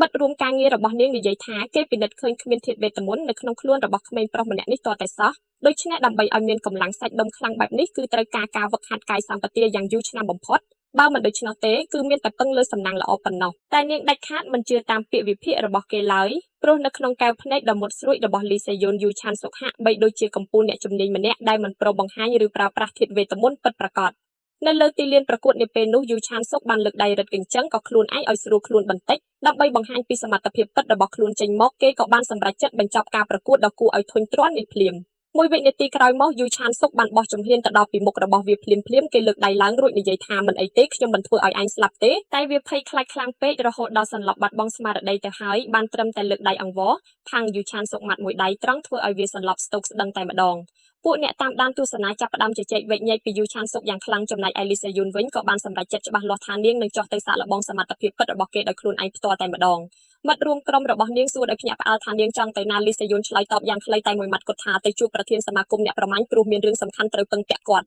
់ទន្ទឹមនឹងនោះដែរការប្រកួតរបស់យូឆានសុកនៅតែបន្តទៅមុខតែលទ្ធផលចុងក្រោយគឺនៅតែដដែលគ្មានផ្លាស់ប្ដូរឡើយគឺគ្មានបេក្ខជនណាអាចទប់ទល់ការវាយសម្រុកបានលើសពី3ក្បាច់ឡើយយូឆានសុកកាន់តែវាយក៏កាន់តែមានអារម្មណ៍ធុញទ្រាន់ខ្លាំងឡើងគេគិតក្នុងចិត្តថាតើបណ្ឌិតសភាអ្នកប្រមាញ់បង្រៀនអ្វីខ្លះដល់ពួកគេហេតុអ្វីបានជាម្នាក់មានសមត្ថភាពខ្សោយម្លេះចុងក្រោយបង្អស់ក្រោយពីគាត់បានវាយបេក្ខជនដទៃឲ្យដួលរាយប៉ាយអស់ហើយគូប្រកួតដែលសំរុំម្នាក់ក៏បានលេចមុខឡើងនៅលើសង្វៀនមនុស្សម្នាដែលនៅជុំវិញចាប់ផ្ដើមខ្សឹបខ្សៀវគ្នាភ្លាមព្រោះនាងម្នាក់នោះគឺបេក្ខនារីឆ្នើមហានសាំងអាននឹងឯងគ្រប់គ្នាចង់ដឹងខ្លាំងណាស់ថាតើនាងអាចមកបញ្ឈប់ក្មេងថ្មីស៊ីវិលដែលកំពុងតែឈ្នះដាច់រហូតម្នាក់នេះបានដែរឬទេយូឆានសុកក្រឡេកមើលទៅនាងតែម្ដងរួចក៏ចាប់ផ្ដើមចាប់អារម្មណ៍ព្រោះនៅក្នុងចំណោមអ្នកប្រកួតទាំងអស់នៅទីនេះនាងគឺជាមនុស្សដែលមានថាមពលវេទមន្តខ្លាំងក្លាបំផុតហានសាំងអាននិយាយទៅកាន់គេយ៉ាងមុតមមថាឯងឈ្នះមុននេះដោយសារសំណាងតែចាប់ពីពេលនេះតទៅសំណាងល្អរបស់ឯងត្រូវអស់ត្រឹមនេះហើយយូឆានសុកបានញញឹមចំអកតបវិញតើនេះជាពាក្យសម្ដីអំនួតដែលគេបង្រៀនចេញមកពីបណ្ឌិតសភាអ្នកប្រមាញ់មែនទេមួយវិនាទីក្រោយមកហានសាំងអាក៏បានទាញដាវប្រយុទ្ធចេញពីស្រោមភ្លាមកែវភ្នែករបស់នាងបានផ្ទុះចេញជាពន្លឺពណ៌មាសយ៉ាងចែងចាំងនាងនិយាយថាទោះបីជាឯងគ្មានជំនាញពិសេសអ្វីក៏ដោយក៏ខ្ញុំដាច់ខាតមិនយកយល់ដៃឲ្យឯងឡើយសម្ដីនេះធ្វើឲ្យយូឆានសុកមានការស្ទាក់ស្ទើរក្នុងចិត្តបន្តិចមិនមែនគេគ្មានជំនាញពិសេសឯណាគឺគេគ្រាន់តែខ្លាចថាបើប្រើវាចេញមកនាងនឹងត្រូវរងរបួសធ្ងន់ធ្ងរដល់ជីវិតប៉ុណ្ណោះនាងដកដង្ហើមធំវែងធ្វេងមួយជុំរួចក៏បន្ទាបខ្លួនចុះទាបពុតលុតតម្រាងកាយយ៉ាងស្ទាត់ជំនាញហាក់បីដូចជាមានខ្យល់ព្យុះបក់បោកយ៉ាងខ្លាំងជុំវិញដៃរបស់នាងហើយចាប់ផ្ដើមប្រមូលផ្ដុំថាមពលធាតុយ៉ាងលឿនមានផ្លេកបន្ទោរន្ទះពណ៌ខៀវព័ទ្ធជុំវិញមុខដាវប្រយុទ្ធធ្វើឲ្យមុខដាវនោះញ័ររន្ធត់តិចៗដោយសម្ពាធថាមពលពេលឃើញបែបនេះយូឆានសុកក៏ចាប់ផ្ដើមមានក្តីចាប់អារម្មណ៍ឡើងវិញភ្លាមនោះនាងក៏បានលុតស្ទុះចូលមកវាយប្រហារយ៉ាងលឿនពន្លឺរន្ទះពណ៌ខៀវស្រងាត់ក៏បានផ្ទុះឡើងយ៉ាងខ្លាំងក្លាតែមុខដាវដែលនាងបានខំសន្សំកម្លាំងយ៉ាងយូរនោះមិនអាចសូម្បីតែប៉ះចំសក់មួយសរសៃរបស់យូឆានសុកឡើយព្រោះគេគ្រាន់តែបោះជំហានលោតគេចចេញយ៉ាងស្រាលខ្លួនហានសាំងអាចឈរស្រឡាំងកាំងទាំងមិនជឿគេអាចគេចផុតបានមែនទេគេអាចគេចផុតពីល្បឿនផ្លេកបន្ទោរបស់នាងដោយគ្រាន់តែលោតចេញសាមញ្ញខណៈពេលដែលនៅលើអាកាសនោះយូឆានសុកកាន់តែមានក្តីចាប់អារម្មណ៍លើសមត្ថភាពរបស់នាងព្រោះនាងចេះប្រើប្រាស់អគ្គិសនីរវាងមុខដាវនិងស្រោមដាវដើម្បីបង្កើតជាកម្លាំងម៉ាញ៉េទិកជំរុញល្បឿនឲ្យលឿនស្លេវរួចបង្កើនកម្លាំងផ្ទុះនោះធ្វើឲ្យដៃរបស់នាងក្លាយជាកំភ្លើងឡាស៊ែរមួយសន្ទុះក្រោយមកគេក៏បានចុះជើងដល់ដីរួចនិយាយថាសមត្ថភាពឯងពិតជាល្អខ្លាំងណាស់តែឯងនៅខ្វះចំណុចសំខាន់មួយគឺឯងគិតតែពីចង់វាយប្រហារឲ្យលឿនពេកហើយឯងផ្ដោតអារម្មណ៍ទៅលើល្បឿនខ្លាំងហួសហេតុពេកបញ្ហាធំបំផុតរបស់ហានសាំងអាគឺរឿងនេះនាងប្រើកម្លាំងម៉ាញ៉េទិកបង្កើតជាកន្លងវាយប្រហារដ៏ច្បាស់លាស់មួយនៅលើអាកាសដូច្នេះមិនថាក្បាច់ដាវនោះខ្លាំងឬលឿនស្លេវយ៉ាងណាឡើយគឺគ្មានគូប្រកួតណាលប់ទៅឈរទទួលការវាយប្រហារដែលគេបានរៀបចំបង្ហាញកន្លងរួចជាស្រេចនោះទេហានសាំងអាមិនព្រមទទួលយកការពិតនេះឡើយហើយគិតថាគេគ្រាន់តែមានសំណាងល្អប៉ុណ្ណោះទើបអាចគេចផុតពីក្បាច់ដាវនាងបាននាងប្រញាប់ទាញដាវមកវិញហើយវាយប្រហារសម្រុកទៅមុខយ៉ាងខ្លាំងក្លានាងប្រើសេរីក្បាច់ដាវដដែលរួចគិតថាទោះបីជាគ្មានក្បាច់អគ្គិសនីនោះក៏ខ្ញុំនៅតែអាចវាយយកឈ្នះឯងបានដែរតែអ្វីដែលធ្វើឲ្យនាងចាប់ផ្ដើមអស់សង្ឃឹមនោះគឺគេអាចគេចផុតរាល់គ្រប់ក្បាច់ដាវវាយប្រហាររបស់នាងទាំងអស់គេនិយាយថាឯងពិតជាអំនួតមែនបើខ្ញុំអាចគេចក្បាច់ដែលលឿនបំផុតរបស់ឯងបានយ៉ាងងាយទៅហើយហេតុអ្វីបានជាខ្ញុំត្រូវបណ្ដោយឲ្យឯងវាយត្រូវធ្វើអីទៀតសម្ដីឌឺដងរបស់យូឆានសុកធ្វើឲ្យហានសាំងអាខឹងសម្បាយ៉ាងខ្លាំងរហូតដល់នាងលែងគិតខ្វល់ពីអ្វីទាំងអស់នៅក្នុងចិត្តរបស់នាងពេលនេះមានតែភាពខឹងសម្បាមួយមុខគត់ដោយសារតែភាពខឹងសម្បាបាំងភ្នែកហានសាំងបានសម្រេចចិត្តប្រើប្រាស់ក្បាច់ដាវដែលខ្លាំងបំផុតរបស់នាងយូឆានសុកមើលដឹងភ្លាមថានាងកំពុងតែប្រមូលផ្ដុំថាមពលវេទមន្តហួសកម្រិតដែនកំណត់ហើយបើសិនជានៅតែបន្តទៀតរាងកាយរបស់នាងនឹងទ្រាំទ្រមិនបានឡើយយូឆានសុកក៏បានស្ទុះទៅដល់ពីមុខនាងភ្លាមគេពោលពាក្យថាក្បាច់មិញនេះល្អគ្រាន់បើតែវាត្រូវចប់ត្រឹមនេះហើយមុននឹងវាប្រហារគេនិយាយប្រាប់នាងលេងសើចថាបើមានអារម្មណ៍ថាឈឺខ្លាំងចូលកុំភ្លេចលើកដៃឆ្វេងឡើងណាភ្លាមនោះគេក៏បានម៉ាត់មួយដៃត្រង់ចូលពោះរបស់នាងពេញទំហឹងទោះបីជាគេមិនបានប្រើប្រាស់កម្លាំងពេញទំហឹងក៏ដោយតែការវាយប្រហារនេះធ្វើឲ្យហានសាំងធ្លាក់ទឹកមុខហើយខ្ជាក់ទឹកមាត់ចេញមកស្នាមដាល់ដ៏ធ្ងន់នេះធ្វើឲ្យហានសាំងហូរទឹកមាត់សាយតែម្ដងបន្ទាប់មកគេបានបន្ថែមដាល់មួយឈុតធំទៅលើនាងភ្លាមវាយប្រហារចំឥតដកថយដៃឡើយហើយស្នាមដាល់ចុងក្រោយបង្អស់បានប៉ះចំពេញផ្ទៃមុខរបស់នាងក្រោយពីរងស្នាមដាល់ដ៏ធ្ងន់ធ្ងរនោះរួចមកស្មារតីរបស់បេក្ខនារីហានសាំងចាប់ផ្ដើមលែងនឹងនោខ្លាំងណាស់ដោយលឺសូរផ្លាច់យ៉ាងខ្លាំងអ្នកថ្មីដែលគ្រប់គ្នារំពឹងទុកខ្ពស់ម្នាក់នេះបែរជាត្រូវបរាជ័យយ៉ាងអាម៉ាត់ចាញ់ក្រោមដៃយូឆាងសុកហើយដួលសន្លប់នៅចំពោះមុខគេ អ្នកទស្សនាទាំងមូលបានផ្ទុះការវែកញែកនិងកំហឹងយ៉ាងខ្លាំងព្រោះគេអាចផ្ចាញ់បានសូម្បីតែបេក្ខនារីហាន់សាំងអាដែលជាសិស្សឆ្នើមលេចធ្លោជាងគេម្នាក់នៅក្នុងសាលាអ្នកប្រមាញ់ដោយសារតែយូឆាងសុកគ្មានឈ្មោះល្បីល្បាញពីមុនមកសោះមនុស្សជាច្រើនបែរជានាំគ្នាសង្ស័យទៅលើសមត្ថភាពរបស់ហាន់សាំងអាវិញថាគេល្បីឈ្មោះបានព្រោះតែមានមន្តអាគមធាតុខ្លាំងពេកប៉ុណ្ណោះហើយខ្វះខាតការវឹកហាត់កម្លាំងកាយសម្បទាពិតប្រាកដលើសំឡេងចលនារើបំរាស់ពីខាងក្រោយយូឆាងសុកស្មានថាហាន់សាំងអាចង់ក្រោកមកប្រយុទ្ធតទល់ទៀតហើយប៉ុន្តែនៅពេលដែលគាត់ងាកទៅមើលឲ្យច្បាស់គេឃើញនាងត្រឹមតែលើកដៃខាងឆ្វេងឡើងតិចៗតាមសម្ដីគាត់ប៉ុណ្ណោះរាងកាយរបស់នាងហាក់ដូចជាកំពុងតែអណ្ដែតដោយធាតុអគ្គិសនីដែលនៅសល់ហើយនាងប្រហែលជាឈរលេងចង់រួចខ្លួនទៅហើយយូឆាងសុកឃើញហើយក៏ទប់សំណាច់នៅក្នុងចិត្តមិនបានឡើយគេធ្លាប់និយាយលេងសើចសោះថាបើឈឺខ្លាំងឲ្យលើកដៃឆ្វេងឡើងនាងក៏ធ្វើតាមសម្ដីគាត់ពិតមែនពិតជាក្មេងស្រីដែលជាសិស្សគំរូស្ដាប់បង្គាប់មែនពេលនោះឯងបុគ្គលិកម្នាក់របស់សមាគមបានដើរយ៉ាងលឿនសម្ដៅទៅរកអាជ្ញាកណ្ដាលគេបានខ្សឹបប្រាប់រឿងរ៉ាវអ្វីម្យ៉ាងដល់អាជ្ញាកណ្ដាលប្រចាំការធ្វើឲ្យអាជ្ញាកណ្ដាលម្នាក់នោះជ្រួញចិញ្ចាមចូលគ្នាយ៉ាងខ្លាំងភ្លាមៗនោះអាជ្ញាកណ្ដាលបានប្រកាសប្រាប់ដល់សង្វៀនប្រកួតទាំងមូលថាការវិភាគប្រកួតត្រូវបានផ្លាស់ប្ដូរភ្លាមៗអ្នកឈ្នះយូឆាងសុកសូមអញ្ជើញទៅសម្រាប់យកកម្លាំងបន្តិចសិនពាក្យនេះធ្វើឲ្យយូឆាងសុកជ្រួញចិញ្ចើមរួចគិតថាខ្ញុំប្រកួតឈ្នះអស់ហើយមិនមែនឬហេតុអ្វីបានជាត្រូវសម្រាប់ដើម្បីប្រកួតបន្តទៀតធ្វើអីសម្ដីប្រកាសបន្តរបស់អាជ្ញាកណ្ដាលបានបកស្រាយចម្ងល់ក្រោយមកអ្នកឈ្នះយូឆាងសុកនឹងត្រូវមានការប្រកួតពិសេសមួយជាមួយកម្ពុជាអ្នកប្រមាញ់អាជីពការប្រកួតពិសេសនេះត្រូវបានអនុម័តផ្ទាល់ដោយប្រធានសមាគមហើយការរៀបចំនៅលើសង្វៀនគឺរួចរាល់អស់ហើយអ្នករាល់គ្នានៅទីនោះបានងាកទៅសម្លឹងមើលឈ្មោះបេក្ខជនលើអេក្រង់ធំប្រតិកម្មដ៏ក្តៅគគុករបស់អ្នកទស្សនាធ្វើឲ្យយូឆាងសុកយល់ច្បាស់ថាអ្នកដែលនឹងត្រូវមកដល់សង្វៀនគឺជាអ្នកជំនាញកម្រិតខ្ពស់ពិតប្រាកដគេគិតក្នុងចិត្តថាការប្រកួតពិសេសមែនទេតើមាននរណាចង់មកសាក់លបងកម្លាំងសមត្ថភាពរបស់ខ្ញុំមែនទេខ្ញុំធ្លាប់បានជួបប្រទះរឿងរ៉ាវបែបនេះនៅពិភពលោកនោះញឹកញាប់ណាស់ពេលនោះឯងសម្លេងមុខដៅដៃដ៏ធំអូសនៅលើដីបានលាន់ឮសូរយ៉ាងច្បាស់ពេញសង្វៀនប្រកួតនាងពោលពាក្យថាអ្នកឈ្មោះយូឆាងសុកមែនទេខ្ញុំលីសេយូនខ្ញុំមកទីនេះដើម្បីផ្ទៀងផ្ទាត់មើលថាអ្នកមានជំនាញពិសេសអ្វីផ្សេងទៀតខ្លះសង្វៀនវិតម្លៃនេះមើលទៅចង្អៀតពេកសម្រាប់សមត្ថភាពអ្នកហើយមកសាកប្រកួតជាមួយខ្ញុំទេយូឆាងសុកប៉ុន្តែបើអ្នកគិតថាវាធ្ងន់ធ្ងរហួសហេតុពេកអ្នកអាចបដិសេធបានខ្ញុំយល់ច្បាស់ទោះជាយ៉ាងណាវាពិតជាភ្លាមពេកសម្រាប់អ្នកពេលបានឃើញច្បាស់ថានាងជានរណាយូឆាងសុកបានត្រឹមតែបង្ហាញស្នាមញញឹមយ៉ាងជឿជាក់នៅក្នុងចិត្តព្រោះនាងម្នាក់នេះគឺលីសេយូនដែលក្មេងប្រុសនោះធ្លាប់បានរៀបរាប់ប្រាប់ជានារីខ្លាំងជាប់កំពូលទាំង10របស់ពិភពលោកហើយសម្ពាធធម្មពលនិងភាពស្ងប់ស្ងាត់ដែលបញ្ចេញពីនាងមិនមែនជាការសម្ដែងលេងសើចឡើយនាងគឺជាអ្នកប្រមាញ់អាជីពពិតប្រាកដជាមួយនឹងស្ថានភាពរាងកាយរបស់យូឆាងសុកនាពេលបច្ចុប្បន្ននេះទោះបីជាមានអាវុធលំពេងនៅក្នុងដៃក៏ពិតជាពិបាកនឹងផ្ដួលនាងខ្លាំងណាស់ប៉ុន្តែដោយសារតែហេតុផលអ្វីមួយនៅត្រង់ជ្រុងមាត់របស់គេស្រាប់តែចាប់ផ្ដើមញញឹមតិចៗឡើងមកគេឆ្លើយតបវិញក្នុងពេលដែលអ្នកចង់មកសាក់លបងសមត្ថភាពខ្ញុំអញ្ចឹងចូលមកចុះអញ្ញាកណ្ដាលឈប់មើលទាំងស្រឡាំងកាំងតើអ្នកមិនត្រូវការពេលវេលាសម្រាប់យកកម្លាំងសិនទេឬលីសេយូនអាចមើលឃើញច្បាស់ពីភាពចង់ប្រយុទ្ធនៅក្នុងកែវភ្នែករបស់យូឆាងសុកនាងគិតថាហាក់ដូចជាអ្នកនឹងខ្ញុំគឺជាមនុស្សប្រភេទតែមួយអញ្ចឹងយូឆាងសុកក៏បានបង្ហាញស្នាមញញឹមរំភើបចិត្តរួចពោលថាអញ្ចឹងសូមឲ្យខ្ញុំបានឃើញបន្តិចចុះថាអ្នកដែលខ្លាំងបំផុតក្នុងលោកនេះស័ក្តិសមនឹងការទទួលស្គាល់របស់ខ្ញុំដែរឬទេហេតុដូច្នេះហើយអ្នកទាំងពីរបានផ្ទុះការវាយប្រហារប្រយុទ្ធគ្នាដោះដូរយ៉ាងសាហាវបំផុត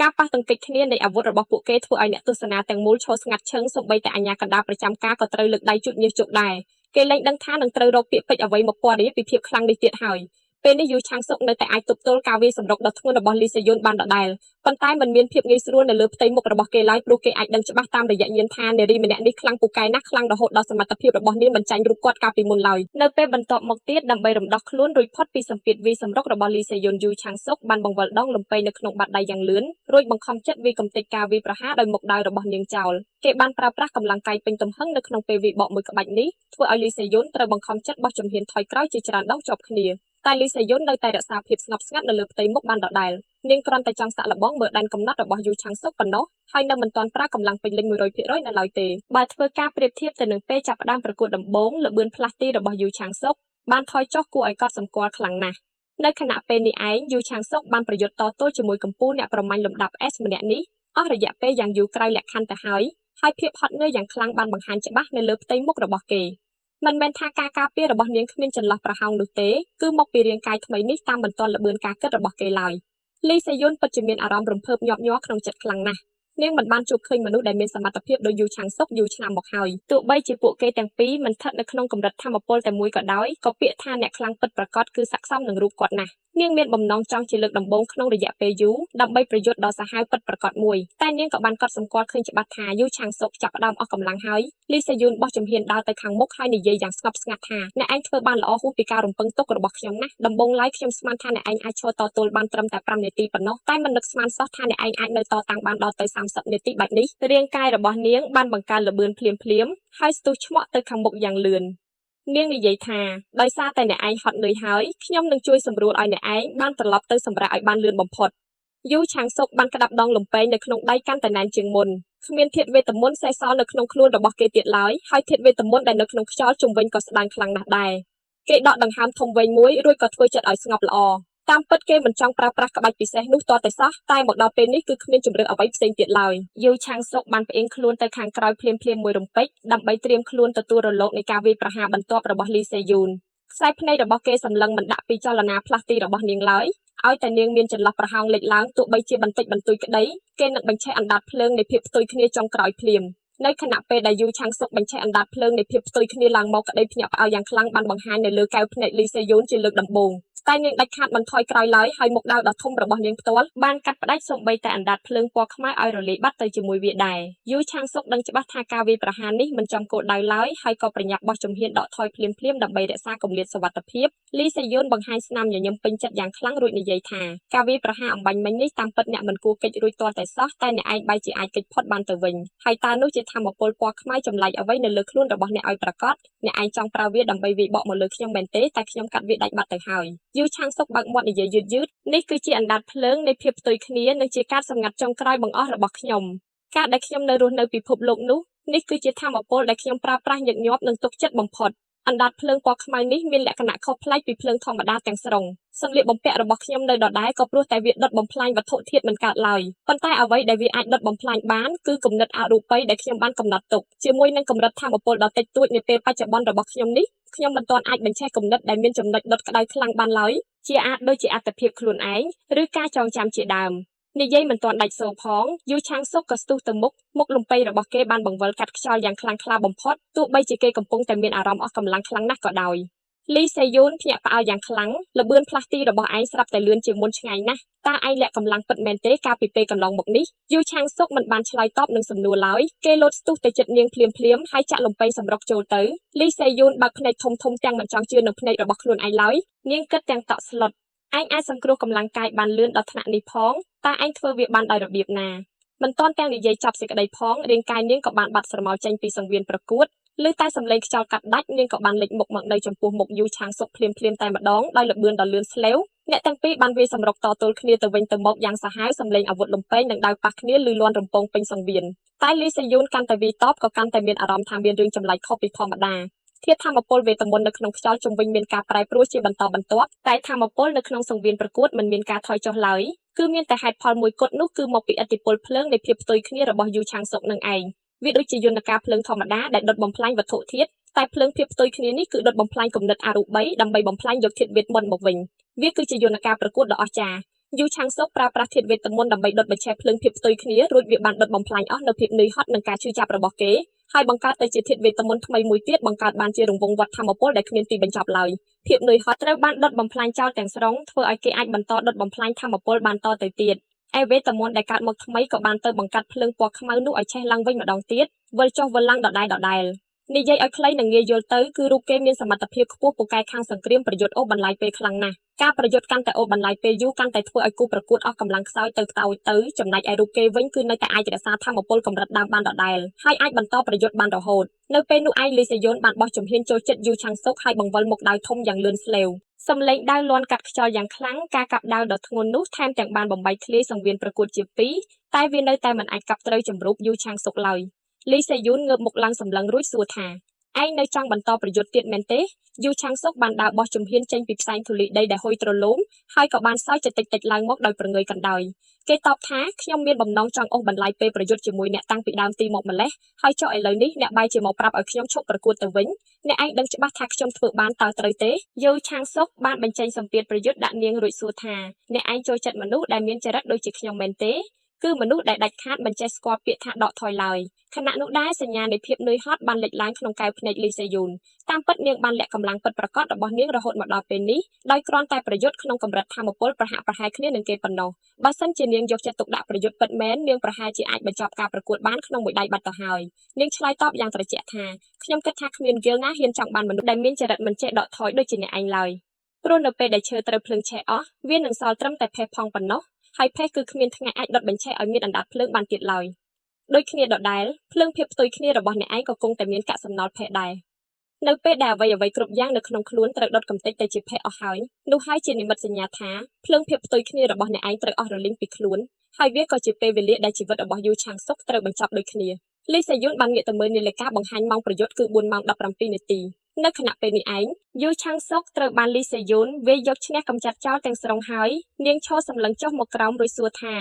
ាអ្នកឯងអាចទ្រាំទ្របានយូរគ្រាន់បើហើយចុះនៅចង់ក្រោកមកបន្តការប្រយុទ្ធទៀតដែរឬទេតែអ្វីដែលហួសចិត្តយូឆាងសុកបានប្រញាប់ពោលពាក្យសុំចុះចាញ់ភ្លាមសូមមេត្តាទុកជីវិតឲ្យខ្ញុំផងចុះបងស្រីបើសិនជានៅតែបន្តប្រយុទ្ធទៀតខ្ញុំច្បាស់ជាត្រូវងាប់ពិតមែនហើយខ្ញុំសូមប្រកាសចុះចាញ់ដោយអស់ពីចិត្តដូច្នេះអ្នកឈ្នះពិតប្រាកដគឺលីសេយូនភ្លាមបន្ទាប់ពីបញ្ចប់ការប្រកួតលីសេយូនបានលូកដៃដកយកស្ករគ្រាប់មួយគ្រាប់ចេញពីក្នុងហោប៉ៅឈុតពេលឃើញស្ករគ្រាប់នោះភ្លាមពួកកូនចៅក្រៅបង្គាប់របស់នាងឈរស្ងាត់ជ្រាបទាំងអស់គ្នាលីសេយូនបានបោះស្ករគ្រាប់នោះឲ្យទៅយូឆាងសុកព្រមទាំងភ្ជាប់ជាមួយនាមប័ណ្ណផ្ទាល់ខ្លួនមួយសន្លឹកផងដែរនាងនិយាយថានេះជារង្វាន់សម្រាប់ការខំប្រឹងប្រែងរបស់អ្នកមាននាមប័ណ្ណទំនាក់ទំនងនៅក្នុងនឹងកាលបើសម្រាប់ស្រួលបួលហើយកុំភ្លេចទូរស័ព្ទមកអញផងយូឆាងសុកបានលើកដៃទទួលយករក្សានាមប័ណ្ណនោះមកពិនិត្យមើលឃើញមានសរសេរថាសមាគមឬក្រុមហ៊ុន Ganabi អ្នកប្រមាញ់ដៃគូប្រធានក្រុមទី3លីសេយូនបានបន្ទាបសម្លេងរបស់នាងនិយាយទៅកាន់គេតិចថាពួកយើងនឹងជួបគ្នានិយាយពីរឿងលម្អិតនៅពេលក្រោយទៀត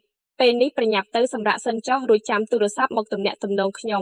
ំកាត់បដូរមកសាច់រឿងបន្ទាប់យូឆាងសុកកំពុងតែអង្គុយខំញ៉ាំស្ករគ្រាប់ដែលលីសេយូនឲ្យមុននេះគេបង្ហាញក្តីងឿងឆ្ងល់នៅក្នុងចិត្តយ៉ាងខ្លាំងព្រោះគេមានក្តីភ្ញាក់ផ្អើលជាមួយនឹងឧបករណ៍ smartphone ទំនើបនៅពីមុខគេព្រោះកាលពីជំនាន់សម័យរបស់គេនៅលើផែនដីអត្តសញ្ញាណប័ណ្ណសម្គាល់ខ្លួនគឺនៅសរសេរនៅលើក្រដាសសាមញ្ញប៉ុណ្ណោះតែទូរស័ព្ទទំនើបនេះមិនត្រឹមតែអាចប្រើបញ្ជាក់អត្តសញ្ញាណខ្លួនបានឡើយវាថែមទាំងមានកម្មវិធីអនឡាញសម្រាប់ទិញលក់របស់របរផ្សេងព្រមទាំងមានមុខងារផ្ញើសារទូរស័ព្ទបានយ៉ាងលឿនទៀតផងឧបករណ៍នេះបានរំមុខគេពីពិភពលោកម្ខាងទៀតនោះវាមានមុខងារដូចជាវេទមន្តសម្រាប់ទំនាក់ទំនងផ្លូវឆ្ងាយគ្មានខុសឡើយខណៈពេលនោះបរិសម្នាក់បានដើរបោះជំហានចូលមករកយូឆាងសុករួចពោលសួរថាលោកគឺជាអ្នកប្រមាញ់ថ្មីឈ្មោះយូឆាងសុកមែនទេកាលបើបានមកជួបឃើញផ្ទាល់ភ្នែកបែបនេះរូបរាងរបស់អ្នកមើលទៅសង្ហាជាងនៅក្នុងកញ្ចក់ទូរទស្សន៍ឆ្ងាយណាស់បន្ទាប់ពីរកឃើញខ្លួនហើយបរិសម្នាក់នោះបានហុចនាមប័ណ្ណមួយសន្លឹកឲ្យមកកាន់រូបគាត់វាជានាមប័ណ្ណរបស់ក្រុមហ៊ុនឬសមាគម Grand Purity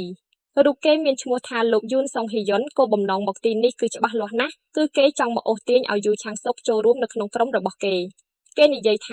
ាបើឯងមានបទពិសោធន៍ក្រោមការដឹកនាំទូមានរបស់ខ្ញុំឯងប្រកាសជានឹងមានឈ្មោះល្បីល្បាញខ្លាំងមិនខានយូឆាងសុកសម្លឹងមើលកែវភ្នែកគេព្រមទាំងពិនិត្យមើលកាយវិការបង្ហាញចេញមកទាំងអស់មានអារម្មណ៍ញៀនថាបុរសម្នាក់នេះមិនបាននិយាយកុហកបោកប្រាស់ឡើយតែទឹកមុខរបស់លីសេយូនក៏បានផ្លែតលេចឡើងមកភ្លាមនៅក្នុងខួរក្បាលរបស់គេនាងហាក់បីដូចជាមានភាពអៀនខ្មាក់បន្តិចនៅលើផ្ទៃមុខរបស់នាងកាលពីពេលប្រកួតនោះហើយនាងក៏បានរំពោចគេឲ្យប្រញាប់តាក់ទងទៅនាងវិញកាលបើបានសម្រាប់កាយបានល្អហើយហើយដូច្នេះហើយគេក៏បានសម្រេចចិត្តទទួលយករក្សានាមប័ណ្ណរបស់លោកយូនសុងហ៊ីយុនទុកសិនយ៉ាងណាក៏ដោយសាររូបគេមានការណាត់ជួបទុកជាមុនរួចហើយមិនអាចផ្ដល់ពាក្យចម្លើយតបភ្លាមបានឡើយគេគ្រាន់តែនិយាយជាសុជីវធម៌ថាខ្ញុំត្រូវការពេលវេលាដើម្បីគិតពិចារណារឿងនេះសិនបានតែសកម្មភាពស្ទាក់ស្ទើរនេះបានធ្វើឲ្យលោកយូនសុងហ៊ីយុនផ្ទុះសំណើចឡើងមកភ្លាមគេសួរថាតើឯងគិតស្មានថាខ្ញុំកំពុងតែមកបង្ខំកំហិតឯងមែនទេកុំបារម្ភអីខ្ញុំនឹងទុកពេលវេលាឲ្យឯងគិតគូរបានច្រើនយូឆាងសុកគិតក្នុងចិត្តថាបរិសម្នាក់នេះមើលទៅជាមនុស្សងាយស្រួលនិយាយគ្នាគ្រាន់បើតែស្រាប់តែបរិសនោះបានលូកដៃមកដាក់លើស្មារបស់យូឆាងសុករួចច្របាច់យ៉ាងខ្លាំងហើយយូឆាងសុកក៏ត្រូវបង្ខំចិត្តងើបមុខឡើងសម្លឹងមើលចំកែវភ្នែកដែលបង្ហាញភាពមិនរាក់ទាក់និងគំរាមកំហែងនោះវិញគេនិយាយថាសង្ឃឹមថាឯងគិតពិចារណាឲ្យបានច្បាស់លាស់ណាល្អណាស់ខ្ញុំជឿជាក់លើឯងយូឆាងសុកបានត្រឹមតែឈរស្ងៀមធ្មឹងដដែលយូឆាងសុកមានក្តីភ្ញាក់ផ្អើលនៅក្នុងចិត្តបន្តិចព្រោះមិននឹកស្មានសោះថាបរិសម្នាក់នោះនឹងមានចរិតរឹកពីពុតបុត្របែបនេះឡើយបន្ទាប់ពីពេលនោះមកគេមិនត្រឹមតែមិនចង់ទៅចូលរួមជាមួយ Guild Grand Purity នោះទេគេថែមទាំងមិនគិតចង់ងាកទៅមើលសូម្បីតែបន្តិចទៀតផង